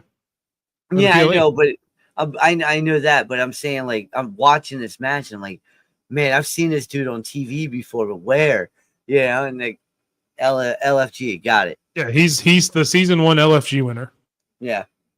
So he's a big dude. And he made his NXT debut against Date Chen in a win. Had the face off against Obafemi there at the end. At the end of that. So I mean, obviously they're putting him right up there in the top tier, putting him against Obafemi, straight off. So there you go. I mean, but we will go back to the match we were talking about. Mike Santana showing out, coming in from TNA, making his NXT debut. Tavion Heights showing what he can do. We talked about Miles Bourne at the PLE on Sunday. Tavion Heights showing that he can be an incredible singles wrestler, or is an incredible singles wrestler as well. Teasing the breakup of the NQCC. And obviously next week you've got Miles and Charles. They're going to go off in a rounds match. I guess Miles is trying to leave the NQCC because he said if he wins, he's free to go. So very interesting stuff set up. Very good matches there. Let's see, Santana and Tavion really showed out. Yep, I agree. Right. I mean, they could have done a lot more with Tavion since he came back last year, and haven't. Hopefully, this is kind of the catapult to start doing that. As much as I like the NQCC being together, if they're not going to showcase them as a group, then they need to split them up and let them, especially with all the call-ups that people are rumored to be true. If that happens, then 100% break them up, let them go off as singles and go at it. So there's at least Charlie Dempsey can do at the North American title. Oh, dude! After the past couple of nights, all three of them could easily go for that. Oh yeah. Oh, I was gonna say Heights and Miles. They could jump into the main event scene right now. You got a little bit more time with Charlie. Yeah, because he's been going to TNA. He's been going everywhere, getting his work in. But, let him get a little bit more camera time in the ring with the American audience, and I think he'd be all right. Yeah. And then the main event, and the biggest shocker of them all, I was literally speechless watching how this unfolded. Stephanie Vacour defends her title against JC Jane, a Fatal Influence, and your new NXT Women's Championship, JC Jane. Like I said, I was speechless. I literally had no words when this happened because I did not expect it at all. What did you think of it? And is that the right decision? Well, I don't know. To be honest, I still don't know how to feel about this. Let's put it this way. I was gung-ho about Jordynne Grace winning that NXT Women's Championship, and then they kept it on Stephanie. And when they kept it on Stephanie, I was like, all right, so that means the rumors I've been reading about are true. She's going to Raw or SmackDown talking about Jordynne. Well, now this crap happens on Tuesday. And when it happened, I was like, what do I do? Yeah, like there are those rumors out that both Jordynne and Stephanie are moving up to opposite brands, kind of the same way they did with Julia and Roxy. We'll have to wait and see if those are true. I don't know. I mean, I think there's still more story that you could tell with those, but obviously they're both ready. It's not a fact that they need to learn anything in NXT. I think there are other stories that they could tell. I mean, I would like Stephanie to at least get some revenge on Fatal Influence, even if it's as a tag team match with Stephanie and Jordynne going against them, just to get some modicum of revenge. But 100% did not. But shout out to JC Jane. She's been there forever. She's been a great soldier. She's been in a lot of high profile matches in the tag team division. Yep. Obviously, right there with Toxic Attraction, with her, Mandy and Gigi. GG. I mean, she has been in a lot of main title picture scenes, but she's never been that person. She's kind of the bridesmaid, never the bride kind of thing. Well, now she is. She gets to carry that company, so we'll see what she does with it. Kind of the same thing Stampede says. 2 weeks, and it's being dropped to Mariah May. I don't know. I saw those rumors too. I don't know. I saw the rumor that she's been signed officially, but who knows, man? I don't know. You can't really. Wrestling's real hard to write news about. Yeah, and it all depends on who you trust and who you talk to, I guess. Exactly. But I mean, overall, good NXT, man. Like I said, a lot of surprises.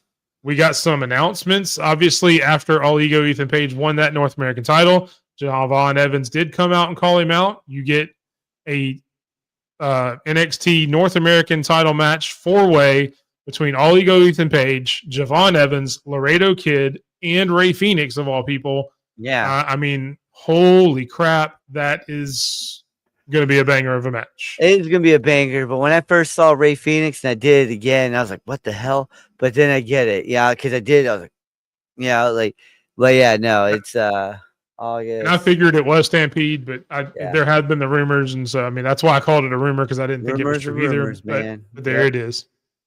3 weeks. But yeah, I mean, and again, kind of one of those things, if you've never heard of Laredo Kid, go look him up. Mm-hmm. That match is going to be amazing.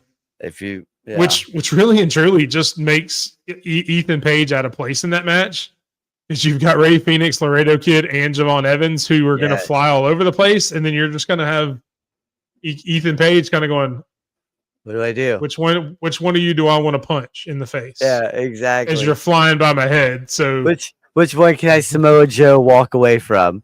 Yeah. I mean, but they're all going to be flying around. Yes, and Ray Phoenix was huge in AAA as well. Yeah, I know, but it was my head, Stampede. Every time I see it, I'm like, what the fudge? Yeah, that's how it works for me.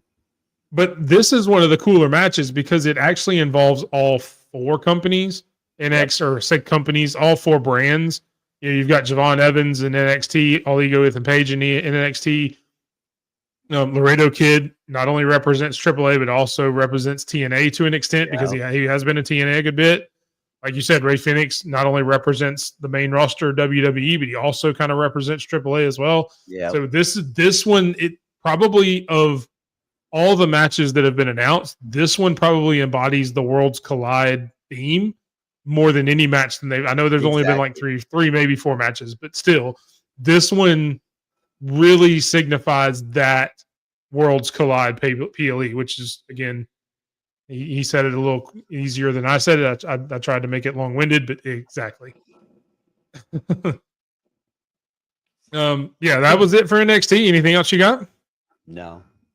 All right, we move on to AEW Dynamite. There's the Phoenix with the crown, whatever. And kind of a mixed bag with Dynamite. Some really, really cool moments, really, really good wrestling, and then some not so good wrestling and not so good moments. You start off with that promo from Hangman getting interrupted by Swerve, and then getting interrupted by Ospreay, really setting up a lot of future stories. What I thought was a really good promo segment. What did you think of that segment? No, I thought the same thing as you. When they did this, I was like, all right, here we go. This is how you start the Fallout. Yeah, you're and like I said, it's all about making the new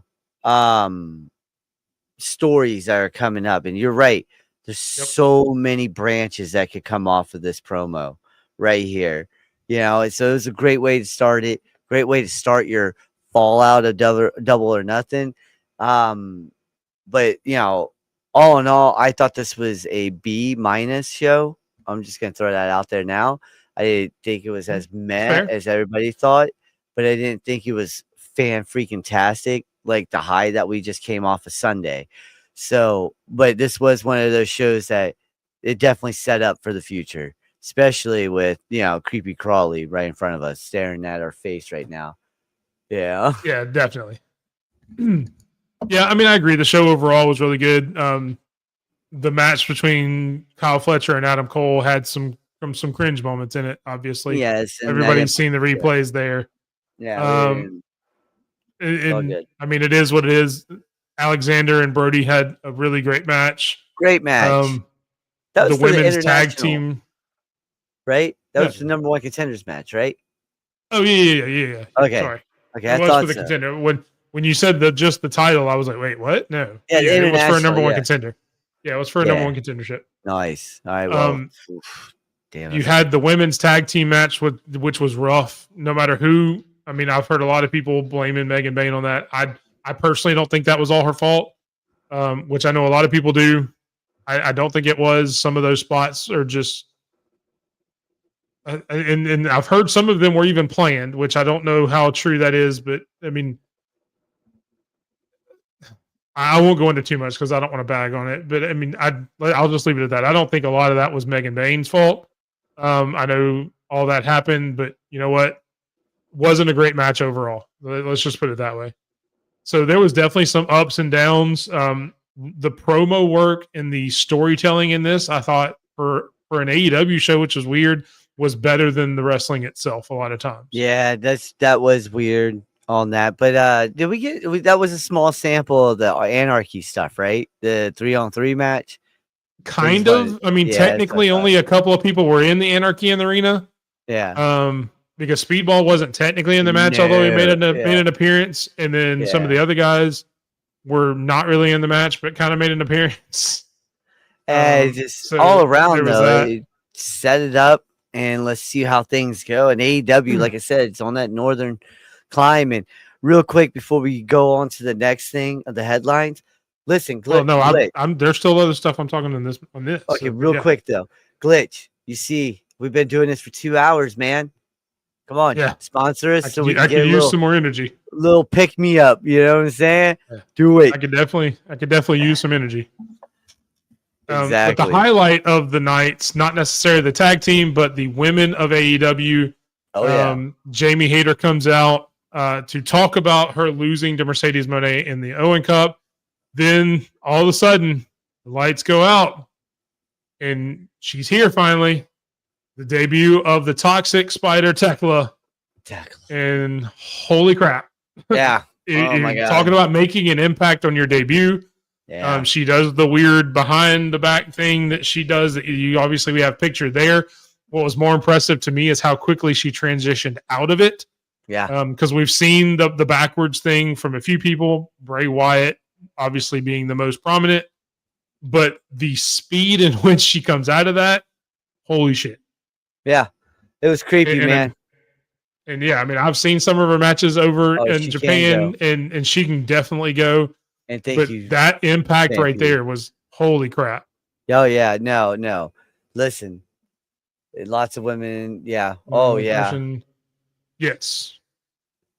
Yep. And I've heard the rumor that Tony wants to do a women's tag team belt. So I thought he just announced that. We'll see that. I don't know that I saw him announce it. I know I've heard rumors that he's wanted it. Stampede, let me know. Maybe I missed that announcement. It was a long day at work today, so I didn't get to see all the news. It was a long day today. But yeah, so I mean, and then you have it kicked off with the main event segment. Mercedes Moné and Toni Storm. Oh yeah. What I thought was a really good promo. I've heard some people bag on it, especially from the Moné side. I thought it was a really good promo. Everybody's gonna bag on Moné though. People are sleeping on her so hard for no reason now. I mean, I agree. Tony won the segment. Yeah, but still she was excited. Still gets you excited for All In. Yeah, Tekla has been using that for years. Oh yeah, tons of character. Yeah, I know. Thank you for introducing me her before she even got signed. Because there you go. Okay. I thought he did because I saw something and I saw it. Like I said, they've been rumored that he's been talking about it, but he hasn't announced anything officially. So, but yeah, I mean, promoting what's going to be what I think is one of the best women's matches, if not just in AEW and all of wrestling, that may come up with Toni Storm and Mercedes Moné. Oh yeah. it was a good promo. Yes, it had some cringe moments, but that's okay. And some of it needs that. I mean, look at these two characters. These two characters are technically cringe characters when you look at it. Tony's pretending to be a 30s movie star or 50s movie star, and Mercedes is pretending to be a CEO, as she calls it. I mean, there's going to be some cringe in anything they do because that's just the way their characters are built. Yep. So they had some really good lines at each other. They had some really good storytelling in that. So definitely, to me, those were the two kind of outstanding moments of the night as far as promos and stuff like that are concerned. But yeah, definitely a good episode. I wouldn't call it a great episode of Dynamite. Another thing is I like the explanation they gave for why she is no longer in Stardom, which was 100. Yeah, her attacking the owner or the president of the company or something like that. Yeah, I remember that. I'm not familiar with the story, but I did hear him talk about that on the show. Which also gives her that air of, oh shit, what's she going to do here? Yeah, you look at AEW's history. There's been history of people having it out with Tony Khan in different times and places, and so who knows? Maybe she's going to be the version of that. But in the storyline, not in real life. We'll see. Yeah, exactly. Anything else from AEW that you've got? No. All right. And so we will do something a little different. I couldn't really find one Twitter headline or one Twitter post that I wanted to put up. So we were actually going to do headlines. I've got 4 of them, some big headlines over the last week or so of wrestling. Some of them have happened recently. Some of them have been over the past few days. Starting off with the 2 that I really don't like talking about, but we will. It was announced or reported that John Laurinaitis has been dropped from the lawsuit from Janelle Grant after agreeing to testify against Vince McMahon after previously saying he would never do that. I mean, obviously pretty damning situation for Vince. Yeah, but he's going to be testifying against him. So yeah, but the thing is if he is doing the negative stuff as well, he should be brought to justice as well. You should not reward a snitch. You don't reward the snitch. Okay. Have you seen our justice system? The snitches always get rewarded. I understand that, but you shouldn't reward the snitch. All right. You should make an example out of the damn snitch as well. All right. He has information. He could have stopped it or stopped it by snitching his ass out beforehand, before all this shit got started. All right. And then I read into that stuff, and I read every single piece of paper about what's going on with the whole Vinnie Mac thing, and it's gross. It's very gross. Oh, I agree. I'm 100% with you. And John Laurinaitis being connected and tied to a lot of that stuff is even more grosser. Okay. Yep. And the fact that he might get away with this because he's going to snitch is BS. Right. And then so within that, though, from everything I have looked at and read today, it only goes against the civil case. The federal case for traffic and all that can still be done. This just excuses him from the Janelle Grant civil case. Yeah, so either way, snitching there is a difference to it where he's not completely exonerated because of this, or not completely out of the water for this. But it does get him out of the civil part of it. If they find that he did anything illegal, which I'm not going to say he did or didn't, whatever, that's not for me to decide. But if he's found guilty, then he will still face a lot of jail time. And at his age, he'll probably end up dying in there. Yeah. Same with Vince. If either one of them go to prison, they'll end up dying in prison. Vinnie Mac. They're both at that age. So yeah.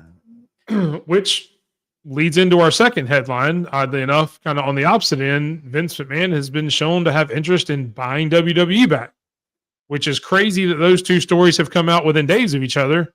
But here we are. And Stampede says nobody will see jail time, and that's possible, which is sad. That is very possible, and because if all this happened and they prove it and all that, somebody should be going to jail. Period. A lot of people should be going to jail. Whatever. But no, Vince coming back to WWE, I hope it doesn't happen. I hope it doesn't either. But the fact that even the possibility is out there is crazy to me. It is crazy, but I hope it doesn't happen. It would ruin wrestling worse than John Cena's trying to do. So I saw that, but I've also seen stuff that there are certain things that he could do to get the funds very quickly. It's whether TKO would do it, and I think that's where it would hit the roadblock. I don't think TKO would do it. That's why I phrased it the way I did, and I've got that up there. Is Vince McMahon has interest in it, not the fact that it's actually going to happen. I don't think in any way, shape, or form or fashion it will ever happen, because I don't think TKO would give that up to him. But the fact that it's even a conversation is the cool part. Yeah, you can't. TKO sees monopoly when they look at WWE. Endless cash. And there's no way they're giving up that. You don't give up that cash cow when it's there. When that tree is growing in your yard, that money tree, you don't cut it down. Yeah. I might be going home. Vince would need people to go in. Yeah. Well, apparently he has some people that he's talked about it to. So I might be going home for this. Three major events in Atlanta. We're doing that last because I'm gonna go to Logan Paul first because I have some points about the last one. I know the way I've got him on the screen is weird, but next up, Logan Paul has done an interview where he says that there are some people that are mad because of his position on the card and the way he has gotten there. He doesn't understand it, obviously. But yeah, it's just kind of weird. Karrion Kross has since put out another video saying that it's not necessarily that we're angry about. It's the fact that you're taking spots away from people who have earned it. There's a lot to unpack here, but just that general statement from both Karrion Kross and Logan Paul. What are your thoughts? I mean, I know not a lot of people like Logan Paul, but what are your thoughts on that situation? Okay, look. WWE is all about controversy, okay? And that's what they've been built on for years, okay? Logan Paul has done some shady stuff throughout his years, especially his early years in his YouTube days. I never really cared for the man. The man can go in the ring. I'll give him his props for that, But Kross is right. You put your work in, you do your job, you're supposed to get rewarded for it. Not be told endless lies like, hey, this is what you need to do. You need to build a brand now when you weren't allowed to build a brand previously. So now how the hell are you supposed to build a brand when you're 15 years too late to build said brand? Okay. And then you got this clown coming in and he doesn't bring nothing positive to the world. He brings controversy to the world. And that's why he's rich. Look at his stupid brother. Can't box for nothing. They're rich because they bring controversy to the world. People talk after their matches because it's obvious that they're setting it up to rig it. You can see it. It's obvious. Look at the Mike Tyson match. Tyson was beating the hell out of Jake Paul, and then it got rigged after. Like, hey, dude, seriously, let's hug for a second. Please stop hitting me as hard as you can in the face. That hurts. All right? $5 million if you stop doing that. All right? Money talks, bullshit walks. Everybody knows that. And right now, Kross, he's talking and he's walking while the bullshit is about to start getting out of here. I can see people are phasing him out. Paul is starting to phase out. In a couple of years, you guys will see it. He'll be gone. Kross is right, and he's always been right. There you go. So my stance on the Pauls are not quite as sharp as that. I mean, they are who they are. I don't have a whole lot of respect for them as people. I'm not going to say he doesn't bring anything positive to it because he can go. We've seen him go in the ring. He does bring positive because he can do the things that he does. So that is a positive that he does bring the ring. So I'll push back on that a little bit. Behind the scenes, I agree he doesn't bring a lot, from a character standpoint. But here's the thing that's going to piss people off, and I want everybody to hear me. He's not wrong. Yeah. Like it or not, he's not wrong. He's in this position because of the brand he's built.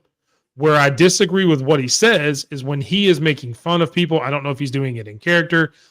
Instead of calling your peers out and instead of saying that you're just that much better than them because of it, use this platform to help your peers. Teach them the ins and outs of how you build that brand without being a piece of trash. Yep. I'm not saying tell your peers to go do stupid stuff like that, but you can't deny the man has an eye for that business. Yeah. Because there has been a lot of people that have done a lot of stupid shit that have not lasted this long. Velveteen Dream. The man, well, I mean, that's a completely different thing. Well, but still, he's done stupid shit. Yes, he's done stupid shit. But it's the fact that he has had this longevity and he has this platform still that gives him the right to be able to be there, but he needs to be able to use that platform to raise everyone else up. And I just don't know that Logan Paul has that in it. That's the part I disagree with. I don't disagree with necessarily what he says, because you're right. Attention is currency. That has been the wrestling business forever. That's why they have brought celebrities in since the 80s or before. Yep. And now they have celebrities that can really go and that can really get in a ring and showcase some athletic ability and some talent. But instead of using that platform to push other wrestlers down, you need to be using that to push the wrestlers that you claim to love up. And that's where I disagree with Logan Paul. I don't disagree with what he says necessarily. I disagree with how he's using his platform to just say it, I guess is the best way to put it. And our last headline, it was announced that WWE is going to hold 3 shows the weekend of All In that will counter program exactly with WWE NXT Great American Bash. At the same time, it was previously reported that All In was going to move from its nighttime position down to an afternoon show when they announced Saturday night's main event would be that same night. So AEW said, okay, we're going to move our show to earlier in the afternoon so we don't go head to head against you. So WWE said, you know what? We're going to put NXT right there then. And we're going to make sure you have to counter promote and counter show in something with us. And then, oh, by the way, we're going to put Evolution on that Sunday. Yep.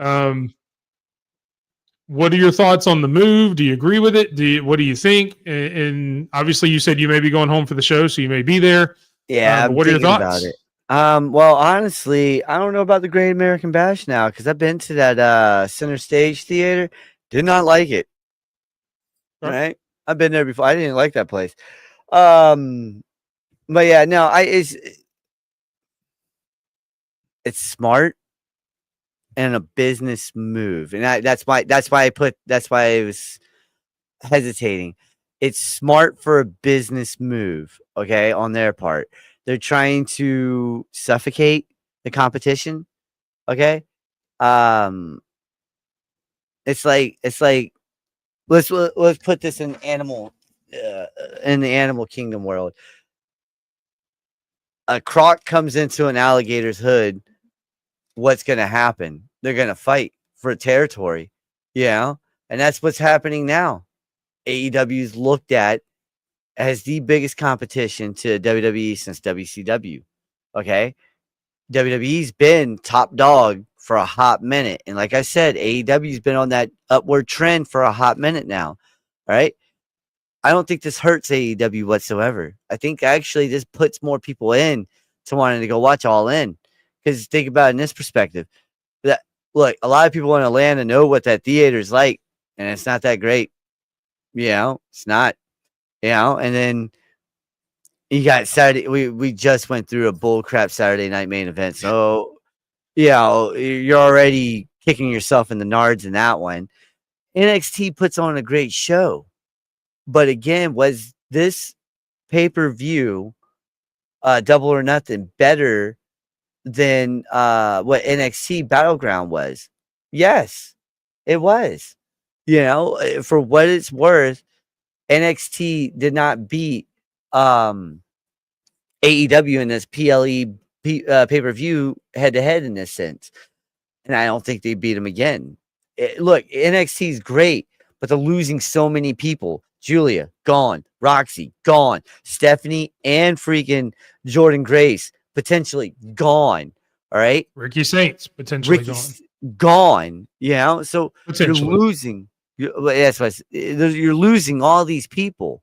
While AEW is just re-upping and just getting better and smoother.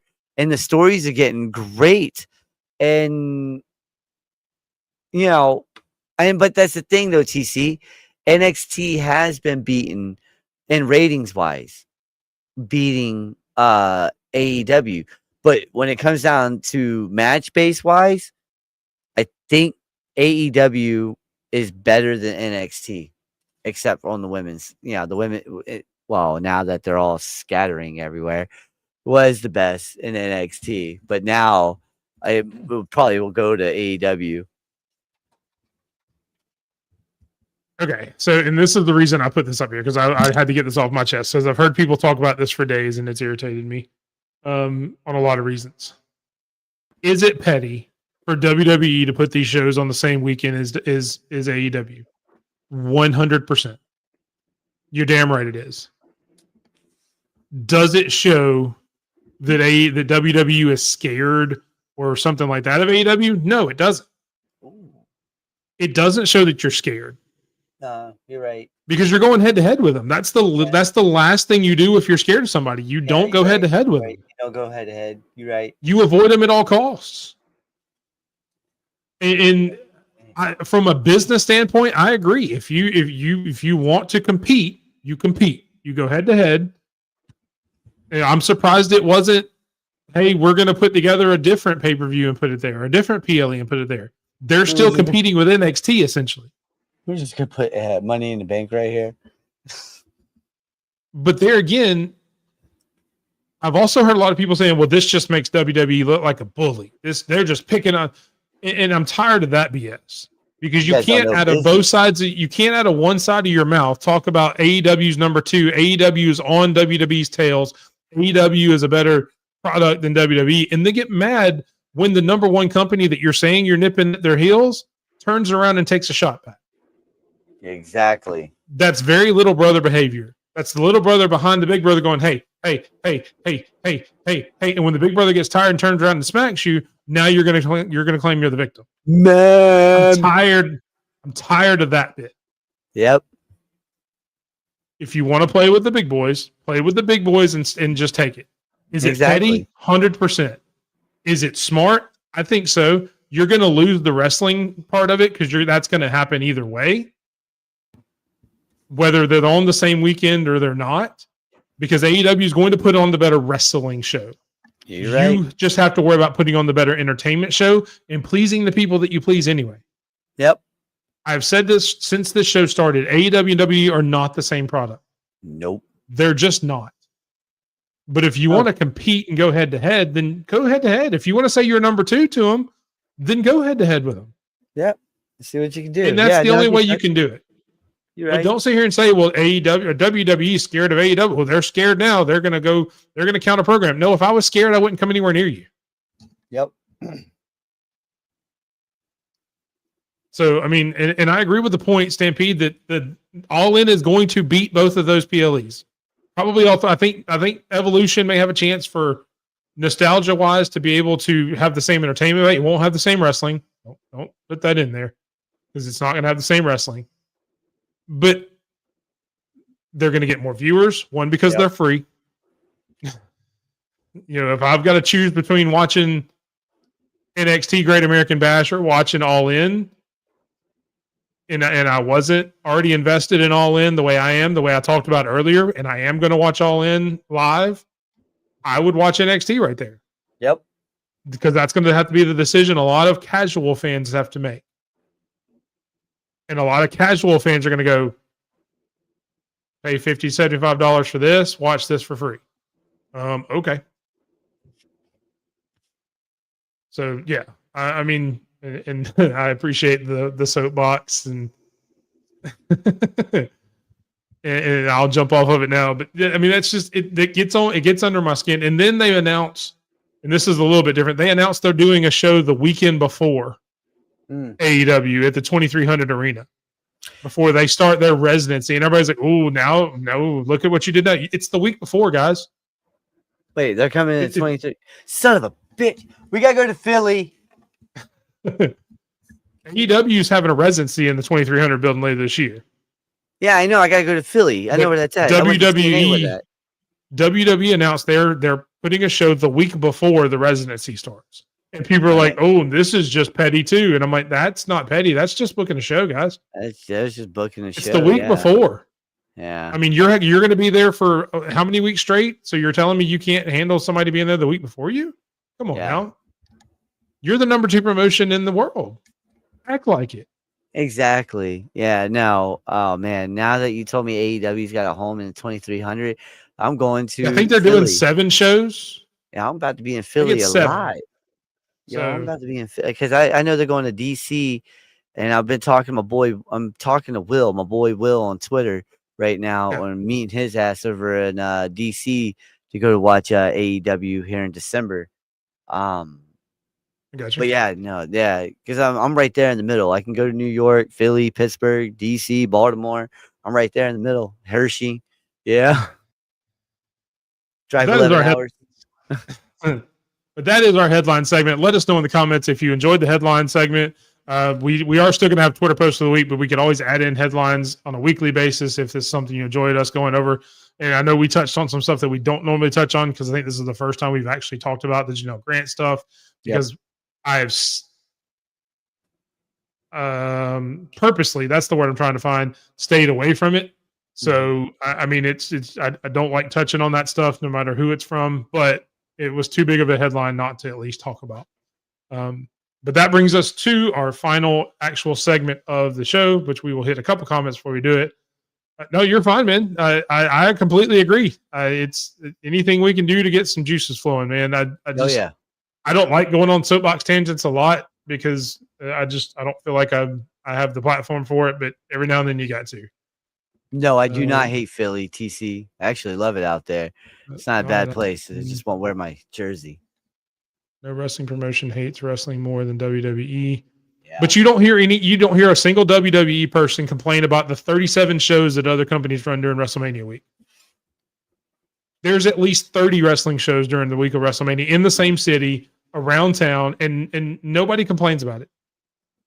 And I get it's a little bit of a different situation, but not a word is said about any of that. Actually, it's celebrated. You know, it's funny that you say something like that because remember WCW and WWF at the time were literally across the street almost from each other. Yep. I mean, Triple H took a old vehicle, old tank into Norfolk and everything. But, you know, they were same day, same time, everything like that. And nobody complained. They just went and watched wrestling, you know, and I kind of miss those days. Well, I'm sure people complained, but there was no internet back then, so we didn't hear them. Well, thank God, the 90s. People, and look, I think I've said this. I don't know if it was on this show. People have been complaining since the beginning of time. We actually talked about this on the show. Yeah.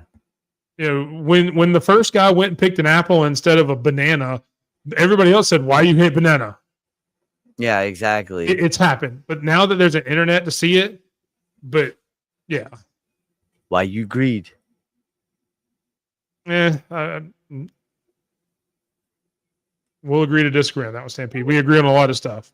Hang on, buddy. We're almost done. I'll take you out in a minute. Yep. Nope. So we're getting into it. Been on for a lot longer than I thought we were going to be this episode. But we got into it. Next up is the run-in matchmaker. You know the story. 4 wrestlers. You build a match. Introduce our competitors. Spad Rock. All right, so from AEW, I call this the Global Mid-Card Mayhem. So AEW, we got Powerhouse Hobbs. WWE, we got Tyler Bates. TNA, this is Chris Sabin. All right, folks, Chris Sabin from back in the day. 1 second. Hold on, buddy. Uno momento. And then maybe he wants Chris Sabin to win. He's trying to tell you he likes Chris Sabin. Very last but not least, and this one right here. It's a Stampede special, all right? His name is Clark Connors. This kid is phenomenal. He's from America. He works over in New Japan Pro Wrestling. Right now, what do we call him? The Wild Rhino? I think they call him like that. That's what you mentioned earlier. He's fantastic from everything that I've been watching and stuff like that. Right now, he's a standout with the LA Dojo. Having trained under, I can't say the guy's name. I was gonna give him a backstory, background for you guys that you don't know. Go look him up. I can't pronounce half of these people's names that he's trained under, but Stampede, he knows this dude very well. And I honestly, you said Hobbs wins. And but you probably didn't even mean that, but that's Tekla's better half. There you go. Debut. There we go. I did not know that. I did not know that. Oh, that is awesome. I did not know that. Okay, but I got Chris Sabin winning this. The dude was an absolute freak in TNA in a singles run, especially with the the X Division Championship. And this is mid card. All right, we're talking mid card. This is why he's the only one here with the. Listen. I watched that match, okay, and he went ham. I want this kid to be in AEW tomorrow. All right, I've seen some stuff that he was in AEW Connors. This kid's freak stiff, and then he mixes American style in with the stiff. Oh, beautiful. But I got Chris Sabin winning. I could talk about this Connor kid all night now. TC had Hobbs winning earlier. Stampede also has Chris Sabin winning. I'm gonna go for the best of both worlds. I think Sabin has the speed. I know Connors is fast too, but Sabin has a little bit more speed to that. Oh, yeah. I'm gonna go somewhere in the middle, and I'm gonna go with Tyler Bate. I really like Tyler Bate. He's got some power, not the power of Hobbs or Connors probably, but he's got more speed than both of those guys. He's got more power than Sabin. So I think it's very easy to see a scenario where Connors and Hobbs may take each other out, just beat the crap out of each other. Man. Both being very big, strong men, beat the crap out of each other. And then you have Sabin and Bate go through, and then I think Tyler may get the pin, although I think Clark Connors is huge. I've seen some of his work as well, not as much as obviously some of you guys. Dude's phenomenal. But yeah, I mean it's awesome. So much speed. What do you think Braun Breaker's quick coming off those ropes? You gotta see this kid coming off the ropes. Connors, when he hits it, it is so freaking smooth. And Stampede, for everything you have told me to go watch, from Stardom to New Japan to pretty much anywhere that you told me so far, I have listened, and that's why these guys are getting incorporated into the Fatal 4-Way now, just to get everyone else to go look. Because man, when I was watching this dude, I was like, holy smokes, he needs to be in America now. Show this kid off now. Yeah, definitely go check out all their matches. Obviously, you can see Hobbs in AEW. You can see Tyler Bate in WWE and Chris Sabin now, but go check out Chris Sabin back when he was with TNA. Check out Clark Connors, New Japan. I think you said he was in AEW for maybe a minute. I don't remember him ever being in AEW. Just like the Dark Hour or whatever they used to do on YouTube. Okay, AEW Dark, yeah. Yeah. Okay. Yeah, I was finding little bits about that. Yeah. His kids were actually really cool.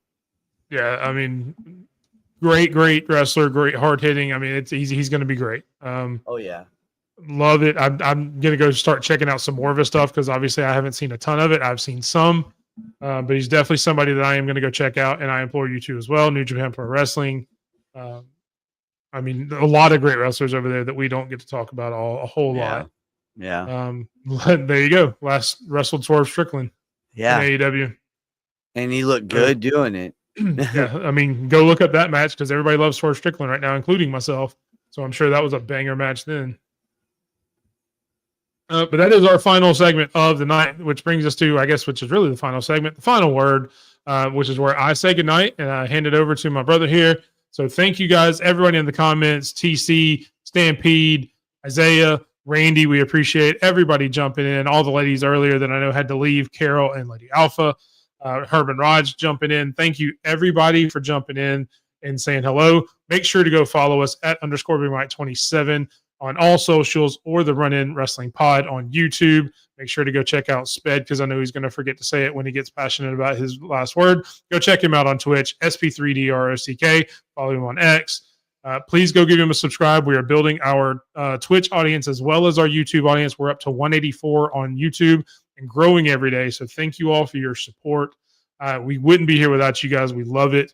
And Glitch, with the long show, we were here a long time. I could have used some Glitch energy drink. Hit us up. I know we sent you some messages. Let us know what we need to do. Anything we need to do, let us know. Got it. We're on to the final word. We're sped. Take it, brother. Hey, well, first off, if you got you're a veteran or a first responder, use the codes, get your tickets, go to baseball games, football games, whatever it is. You heard them. 2300 Arena, AEW, 6-7 shows. People in Philly, people in Pennsylvania. We like AEW. We can get that as veterans. Really good tickets, really cheap for us as well. And last thing, thank you guys. This has been a hell of a journey so far. We have been trending north on Twitch like crazy. We're on the road to partner on Twitch. So go over there, follow, subscribe, do whatever you need to do. Help us get to the road to partner. Actually, we just want to get a partner as fast as we can, which, you know, that's whatever on that one. But next week, Ultimate One, you and me, all right? I'm a 3-time WWE King. Will be a 4-time after Money in the Bank. Your 15 minutes of fame is about to go away because that crown comes home where it belongs. Good night.